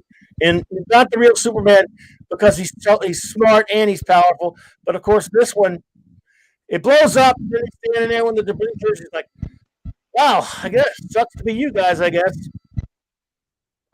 Too bad everybody isn't invulnerable. Oh, well. Sorry, guys. I guess that's the way the courthouse crumbles, huh? Fuck you all. Yeah. Meant to be someone you look up to. And there, I got started when I said I wouldn't. I've been way worse about this movie before. And boy, you attest to that. Yes. Are you ready for another surprise? Yes. It's about that time. Because all right, let's see. Number 7 for you. Star Trek Into Dumbness. Yeah. Boy, did you nail it. When you talk about, like, should people pay attention to their scripts, this is one of the movies you should point to. because the movie is just a massive, gigantic plot hole. None of this movie makes any sense whatsoever. Right from the beginning, when you've got this bullshit with this volcano, and they're like, well, because of the Prime Directive, we can't be seen. So Spock is like, oh, that's okay, man. That's cool. I'll set off a cold fusion charge inside this volcano because it's got the word cold in it, right? That's what cold fusion means, right? And I'll just freeze the lava. It's not what cold fusion means. So you're like, okay, well, I'll ignore that little bit of junk science. So then the Enterprise emerges from the ocean, and of course the aliens see it. And it's like, well, if you didn't want the aliens to see you, why the fuck did you submerge yourselves in their fucking ocean? Why didn't you just stay in orbit? So whatever. So this sets it up, this big chain of events where once again Spock and Kirk are at war with each other because they're not friends. They're, antagonistic jackasses toward each other through both movies. We're going to introduce Khan, who, when he reveals his name, because there's no context within this new universe, it's met with a who? you know what I mean? Wrath of Khan is like, Yeah. Stands up, he's like, Khan. Here he's like, my name is Khan. And Spock and Kirk are like, who? The fuck is Khan? And so they remain at odds with each other through plot holes and things that don't make any sense. And Kirk and Spock are like, more adversarial than they should be. But at the end, when they do the clever thing and they switch the death from Wrath of Khan, but instead of Spock, it's Kirk. All of a sudden, they're best fucking friends because the script needs it right then. And Spock is in mourning and vows revenge upon Khan. But that's okay because we foreshadowed it a long time ago in the movie that Khan's blood makes everybody immortal. And we'll bring Captain Kirk back to life immediately. And we'll go on to our next plot hole-ridden adventure. What a fucking piece of shit this movie is. Written by fucking morons. It's one of the dumbest science fiction movies, one of the dumbest movies I've ever seen in my life. It's painful to sit through.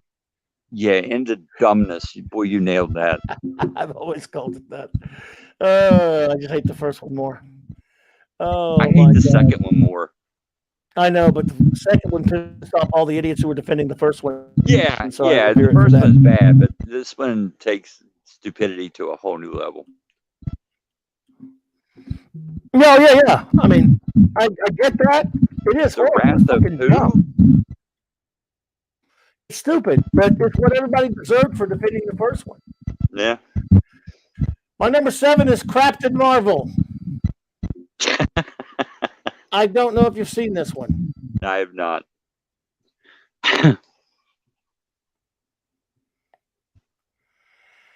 Well, I wish I could trade places with you. No, it's okay. Because it is a piece of shit. Now, you're not a big fan of the MCU movies. I get it. No. Which is fine.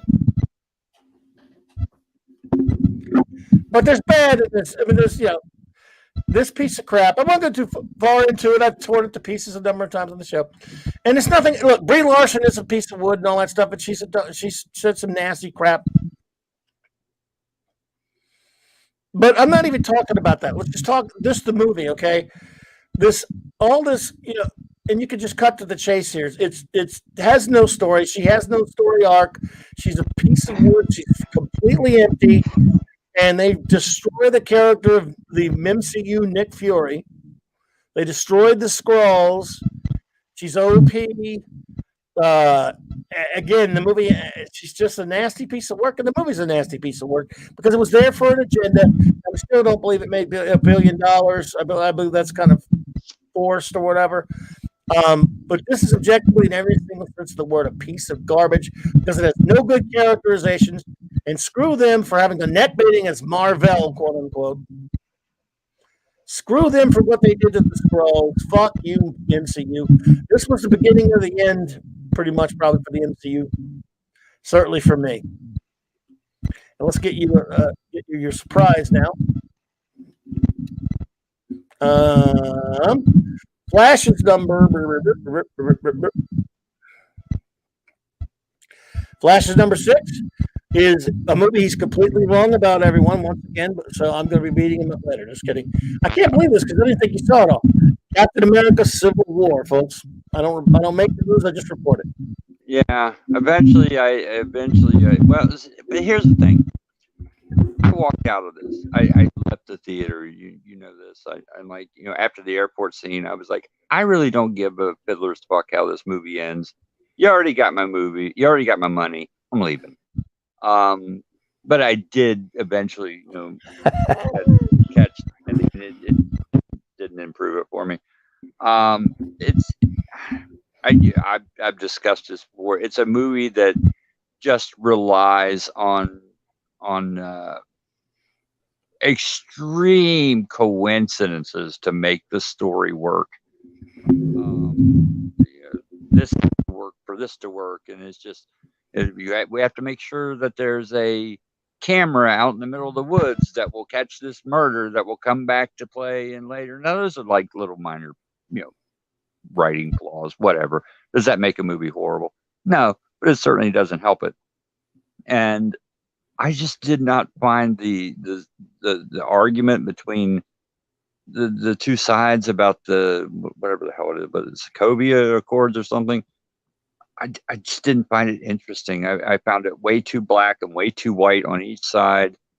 And then they just jettison it partway through the movie. You're like, oh, never mind about that. We're not going to fucking talk about that anymore. We're going to move on to the next incredible coincidence. I thought the movie was dull. I thought it didn't have a point. It felt like stalling until we got to the next MCU installment. Did not enjoy it whatsoever. And like I said, after the airport scene, I'm like, I really don't care how this ends. And you already got my money, so I'm leaving. And it has striking story similarities to a movie you just talked about, which is Batman v Superman. I'm like, these movies share a lot of similarities. It did. They seem very similar. And then you'll have both sides, whoever's on each side say, well, they copied this, and MCU copied Warner Brothers. Warner Brothers. Who cares if you both copied something that sucks? And who cares who did it first? They felt almost like the same movie, beat for beat. And so yeah, did not enjoy myself whatsoever. So yeah, Civil War. I loved all the action, most of all the action, especially the big superhero fight at the airport. I didn't like them adapting Civil War, but I don't know. I don't like the movie a whole hell of a lot in a lot of ways, but I do like a lot of things in it. But I hear you. Number 6 for me, we already talked about it. It's called Batman and Robin, everyone. It's a piece of shit. And it sucks. So we'll move on. We'll move on to your number 5 because it doesn't even deserve to be talked about. It's been talked to death by everybody. So your number 5. Wow. Okay, everyone. Wow. Your number 5. I can't believe again, man. I know you. Wow. So I'm shocked. But here we go, everyone. Star Wars Rogue One. Yeah.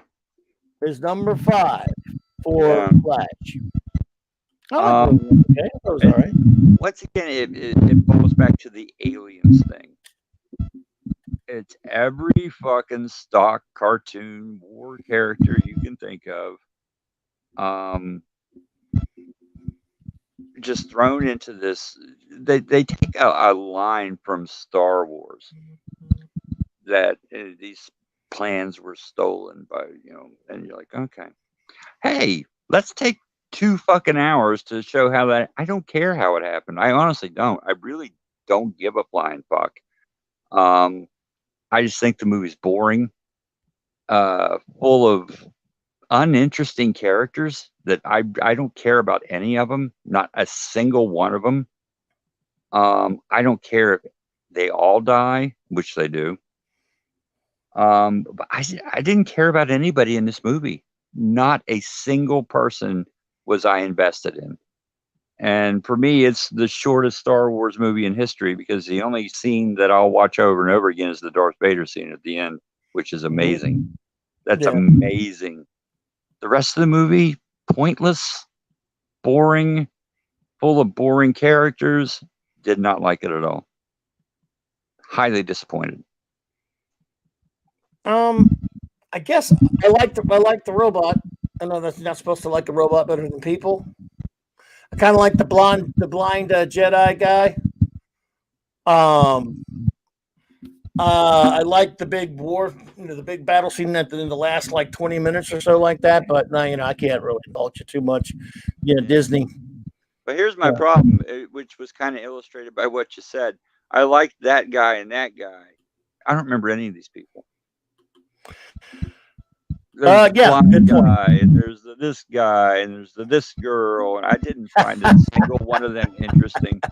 And everybody was just phoning it in. You know what I mean? I don't even remember the girl's name that's in the movie, but she looked like she'd rather be anywhere else in the world. Just everybody looks so bored, and it made me bored. And nah, no thanks. Well, I guess I can't blame you. My number 5, we're going to stay in the shitty Disney Star Wars universe. It's Star Wars Episode 7, The Force Awakens. Because this movie is a steaming pile of dog shit. I hated it from the beginning. A lot of people who liked it at first and then later hated The Last Jedi have now come to hate it, which is perfectly fine. That happens. Not bragging on me, not, whoa, look how great I am. But motherfucker, and again, you go, well, you win in prejudice because you hate Jar Jar Abrams. I do hate Jar Jar Abrams. Well, not literally, but.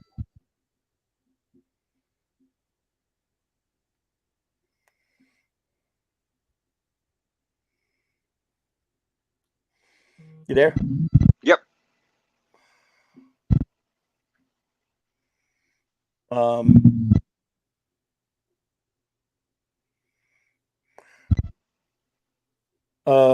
Sorry. I'm having trouble with my mic. Uh-uh. All right, sorry. Yeah, I don't know, man. Look, I hate everything about this movie. It's a goddamn rehash of. It's got again. I'm not going to go along on this one. It just sucks because it's got a horrible character. They introduced shitty new characters that were no good. They cheated us out of a revival of the big three. They killed in a disgusting, shitty way after regressing the character of Han Solo. They destroy him. This movie shit all over Star Wars. This is the beginning of it. Jar Jar Abrams is the shitball hack. He always was. He can't fucking write. He can't direct. Lawrence Kasdan was probably drunk and let his stupid son do all this shit. Fuck these motherfuckers for this piece of trash. Fuck you, Disney, for this piece of trash. Eat shit and live. So, did you like it or not? I'm a little bit on the fence on that. You have to go back and think about it. I'm a little on the fence. Number 4. Whoa, everyone. Number 4 for Flash is Black Panther. Oh my God. Epitome of overrated. I actually don't disagree with you on that. Jesus Christ. What the fuck did you people see in this movie? You have a boring hero. I mean, it's just like, this is the dullest hero I have ever seen in my life. He disappears through a big part of the movie. When he comes back, it's like, big fucking deal.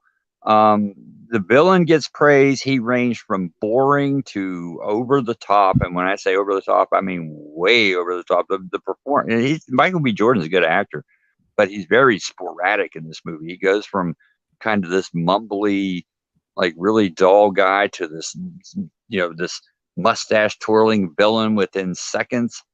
It looks terrible. The movie looks awful. It looks like the action sequences look like cutscenes from a PlayStation game, and not the new PlayStation, like PlayStation 2. It's just laughably bad in some places, and it's unintentionally hilarious in some places too. I've talked to you about this before. There's a scene where they drain the river, and it basically, I laughed out loud. I'm not supposed to, but I just fucking laughed hysterically because it looked like somebody just pulled the plug on the bathtub and the water just started draining out of the river. And Oh my God. I missed the memo. I missed the memo. I'm not sure what was so great about this movie or why the fuck you would nominate it for Best Picture, but definitely one of the worst MCU movies in my opinion. Just really, really, really bad. Really bad. I can't argue. It was a big disappointment. It was ridiculously overrated, and it ruined. I love Chadwick Boseman. I just thought this thing had no story. He's a fun guy, you know, but Yeah. T'Challa's just boring as hell. I mean, when your hero's that boring, it's just like, you know, you got a boring hero and you got boring supporting characters or annoying supporting characters. I'm not sure what your message was. Yeah, I better stop before I get myself in trouble. But it was just yeah, really bad and embarrassing. You know, the movie looks cheap. Looks like, you know, some of the effects are like Superman 4 cheap looking. There's some very cheap effects, and it just didn't really chintzy looking. Where'd the money go? It didn't feel like a superhero movie. He also got like a cartoon, and he got put to the side so his sister could be the big star. I hated it. I thought they gave short shrift to T'Challa, which I didn't like. Yeah. So, bad. My number 4 is. Well, I don't even know if, I mean, oh God, I hate to call it this because it's not deserved. It doesn't deserve this title, but it's just simply called Star Trek. And it's the 2009 Jar Jar Abrams piece of shit. So once again, we don't have to go too far down the rabbit hole because you all know what I think about this trash. I hate it far more than Into Dumbness or anything else. Not more than STD or PR, granted.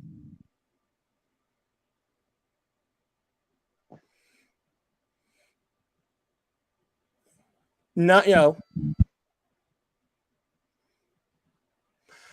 but it's fucking terrible. It started it all. Dumbing down Star Trek for the Fast and the Furious, crowd, and it set us on the path where at this people who complain about the destruction of Star Trek through STD and Picard and Lower Decks, that's true. Bad reboot, Alex Blutzman. Well, it all started here, folks. And I'm getting a little aggravated when people don't realize that. Yeah, Star Trek 90210, absolutely. And I really fucking hate it. And so we'll go to Flash's next before I blow a blood vessel on this fucker.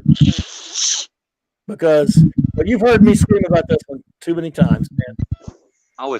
Man. I like when you put classics on here. I mean, movies that are considered classics. It don't matter to me. Number 3 for Flash is Rosemary's Baby. Oh, fuck me. Boy, you talk about a goddamn sleeping pill. This is the dullest fucking horror movie I have ever seen in my life. First of all, you got 2 cardinal sins when it comes to a horror movie. It's boring. And guess what, folks? It ain't fucking scary either. There's nothing scary in this movie. Nothing. Nothing is. Oh, she's got some weird neighbors. Oh, there's some weird neighbors. They're, you know, little creepy. Okay, yeah, fine, whatever. It's one of the most overrated horror movies ever. One of the most overrated movies ever. I don't fucking get it. I hate this movie. Rosemary's Baby stinks. So put that in your pipe and smoke it. It's terrible. I don't get it. I don't get it. It's one of those things, well, I guess I have to watch it. It's classic. You know, it's the Citizen Kane of horror movies. I got to watch it. PEU, man. It's terrible. Don't waste your time, people. Don't believe the hype. Really bad. Really dull. For a really weak climax. Everybody, raves about that climax. Where she sees the baby. A lot of people call it a classic. Yeah, well, So was the Edsel, I guess, but no thanks. If that's a classic, you can keep it. Rosemary's Baby is a one giant sleeping pill. No thank you. I don't get it. Well, my number 3's already been talked about, folks. But I'm going to enter it into the search anyway. I'm glad you saved me a lot of blood pressure problems, and we're getting toward the end. We've been on so late now. Nobody's ready to run, so we're going to close up quick, everyone, with the last few because I didn't mean to keep you all here this long, and I appreciate those who were hanging out and hung with us because I get that. Fan 4 Stick is my number 3. This turd is you said it all. Then this was just made to keep the copyright. It is an absolute piece of dog shit that if I went into how much I hate it and everything, it would just be here forever. So that's my number 3. That one's been dealt with. Flash's number 2 is man. Spider-Man Homecoming. Go for it, bro. My God. You know me. One of the biggest Spider-Man fans you will ever meet in your life. I love Spider-Man, especially during the Bronze Age. Spider-Man was in a book, I would pick it up. Anything I get my hands on. They got absolutely nothing right about this character. People think they did, they didn't. This Peter Parker is an idiot who couldn't tie his own shoelaces without Tony Stark's help. He just doesn't seem very fucking bright. They never nailed the character. People are like, oh, they nailed the character. In what way? In what way? This Peter Parker doesn't seem particularly bright. I understand he's a social misfit, but not to this degree. The movie's just really dumb. There's a scene with where he puts his Mary suit into like interrogation mode. This suit who does everything, which ruins the character in my opinion. When he's got a suit that does shit for him, I'm like, nah, who needs this? This is a character who relied on his wits and his brains, and what do I need that for? I've got a Siri suit, which will do everything for me. And he puts himself into interrogation mode and it changes his voice and it's just fucking embarrassingly bad. It's cringy. It's Spider-Man 3 cringy. Where the suit changes his voice and he's like, what are you, a girl under there? He's like, the movie just stinks. I just hate this version of Spider-Man so much. I didn't even bother with the second one with Mysterio. Yeah, really, really bad. See, I'm in your territory. If I keep going, my blood pressure is going to get up and we'll be here for an hour and a half. But, yeah, it's at number 2 for a reason. I despise this movie. I despise it. I despise the pass that it gets because it gets a tremendous pass. Because it's an MCU Spider-Man. It gets a tremendous pass. Well, guess what? It's still the same old shitty Sony Spider-Man. It's just, it's still made by Sony. It's terrible. It's terrible. Little Iron Man Jr. instead of Peter Parker. No, thank you. All right, I'm gonna stop. Before my fucking blood pressure blows up on me. We've talked about this before. How bad I hate this movie. I despise it. I hear you, bro. Well, I'm gonna do the same thing. Go real quick on the next one because my blood pressure. It's called Man of Steel, folks, but that's not the title. It's Man of Stool. And those who know me, I've railed on it. I've made videos. I've written it up. I hate this movie with a purple passion. It is a piece of dog shit to me. I hate everything Zack Snyder's done to these characters. I don't have anything against him personally. I don't have anything against Henry Cavill, but I hate the fucking movie. And it is not a Superman movie. He's super wussy. He sucks. He's not the character. But again, I don't want to go into it because again, it's just we've been here long enough. I hate it. And it used to be number 1, but number 1's a special case, and that's going to be quick too. So number 1 for Flash is the same old number 1. The same old number 1 that you had last time, and that is the Same Say old it, number sir. one. I'll let you say it. Jaws: The Revenge. Yeah, anybody who knows me knows that my all-time favorite movie is Jaws. There's no movie in the world I love more than Jaws. So, Jaws makes a ton of money. Jaws 2 comes around. It's incredibly superior, but if you're bored, I can watch it. It's nowhere near the caliber of Jaws. Jaws 3D, real bad. I didn't think it could get any worse than Jaws 3D. Well, then along comes Jaws: The Revenge, which the premise is, in case you folks have missed it, that another shark has come into Amity, but this shark's out for revenge against the Brody family. This shark knows where the Brodys live. It knows that Martin Brody killed 2 great white sharks before, and I'm going to get revenge on Martin Brody. And I'm going to set a trap for his son, his youngest son, and I'm going to kill his youngest son out of revenge. Then I'm going to go after his widow. How do I go after his widow? I'm going to follow them to the Bahamas. The shark is going to follow Ellen Brody and her son to the Bahamas and stalk them down there. Now, this shark somehow swims as fast as an airplane. Never mind the fact it knows where they're going.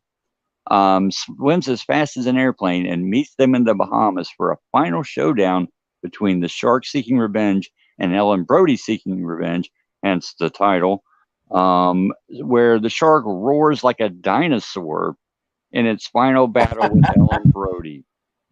Jesus Christ, this movie is so bad, and it pisses me off so much because it's just a follow-up to my all-time favorite movie. This is how pissed off I get about this movie. My beautiful wife used to live in Hollywood, California back in the 80s. Did a couple of bit parts in some movies, right? So we were watching another movie called Nightmares. And she's like, I'm a little embarrassed about this because the guy was older than me, but I went out with the director of this movie just one time, and that was it. And I looked at the director. It was Joseph Sargent. Piece of shit who directed Jaws: The Revenge. Now, I was not jealous that my wife went on a date with this director. I was pissed off because I looked at her. I said, how the fuck could you go out on a date with the man who directed Jaws: The fucking Revenge? I was furious. She's like, well, he didn't direct it then. But that's how venomous I am toward this movie. It wasn't even like, what, did you sleep with him? It was like, how the fuck could you go out with a director like that? How the hell could you go out with that piece of shit hack? But dude, he did direct an episode of Star Trek. I said, I don't care. He did some Star Trek episodes. I don't care. I don't care. Oh, I don't care. Alan Smithy those episodes. Go back. You changed the special effects in Star Trek. Go back and put Alan Smithy in there. Now I'm jesting, but goddamn, that movie is so bad. I can't believe how incompetent that movie is. And thank God Roy Scheider figured out a way to get out of it, because the original idea was it was going to kill Martin Brody in the beginning, which would have made us even more pissed off. So instead, they just killed one of his sons. But this movie has haunted me since the day I paid actual money to see it in the theater. What a fucking piece of shit. It's so bad. If you guys want a good laugh and you've never seen this movie, put it in and tell me I'm not wrong, that this is one of the worst movies ever made. It's so fucking bad, and it will always remain my number. We can do this list again in 10 years. It's still going to be number one. You didn't let Jobber down. That's for damn sure. No, he predicted right. Jobber, if you're still with us, brother, you got it right, man. I'm gonna let you know. See a movie that makes me this mad. So I'm gonna give you my number one, everyone. Then we're gonna get out of here because it's late. Because it kept you all so late. But this is low hanging fruit. This movie is a piece of filthy trash called Star Wars Episode 8: The Last Jedi. Big shocker. This goddamn movie is a piece of horse shit from hell. that destroyed. I mean, the first one set him up for the destruction, destroying Luke Skywalker after the destruction of Han Solo. I mean, fuck. It's pretty bad. It's goddamn. I mean, just Ruins Johnson, go fuck yourself. I hate this fucking movie. But again, it's so I can't. I would bet you there's probably no. If there was a way to determine this, I would bet you that it's the most hated big budget movie ever made. If you really, because yes, it made a lot of money, but it also underperformed compared to what it should have made with the movie with Star Wars in the title. I'd be willing to, there's some people who defend it and like it, all that stuff. I'd be willing to bet you that there's no popular film, or at least film in a popular franchise, more hated. And I mean, not Batman versus Superman, not Man of Steel, not Star Trek Into Dumbness, anything. More hated than this piece of shit turd. This is a bad movie in every single goddamn way a movie can be bad. But granted, you know how you talk about, I wish I'd walked out there. When I went like an idiot. Because look, after I hated Force Awakens, I said, okay, look, I don't know who Rian Johnson is. Maybe this movie will redeem him. Maybe we'll get to see Luke Skywalker. And that scene where he, at the beginning, when he throws the fucking lightsaber off the cliff over his shoulder, I should have walked out. Yeah. I wanted to walk the fuck out. But I didn't do it. I was dumb. Like I am a lot of times in these movies. And like Joe said, the only thing good about The Last Jedi, that's exactly right, was it created the fandom menace. And who didn't take this shit. Fuck you, Disney, for doing this. Force is female and all your horse shit. Fuck you for doing this to Luke Skywalker. Fuck you for what you did to Han Solo and what you did to Star Wars. But again, broken record, because again, it's one of the most universally despised films by fans. I don't give a shit what Rotten Tomatoes says. So everyone, I want to thank you all for being here tonight. I want to thank Flash for coming. I got to get this mic thing. I got to get this thing fixed, I guess. But I'm sorry I kept you all so late. I appreciate you being here. I had a hell of a time. I cannot thank Flash enough. Thanks, bro, for being here. Thank you all. Jobber, just for you, man. Mark C. Mark with the C. Steve, Smart Steve. Eastland Burkholder. Man, Lapino Slant Paulie, the big Paulie popped in here. Oh, man. A few other people popped in. I apologize if I can't remember everyone else who popped in and out now. But anyone who stayed or who just popped in for a minute, whatever it was, you have my appreciation. Thank you so much, everyone. I'll play the outro. Hey, Jobber. Yeah, Jobber. Be careful what you ask for. He's probably like, I didn't know these assholes were going to go 3.5 hours. Yeah. Your fault, Jobber. Thanks, everyone. I appreciate it. I was great hanging out with you. I'm having these tech issues I'm about to go deal with, so thank you so much. And have a great one, my friends.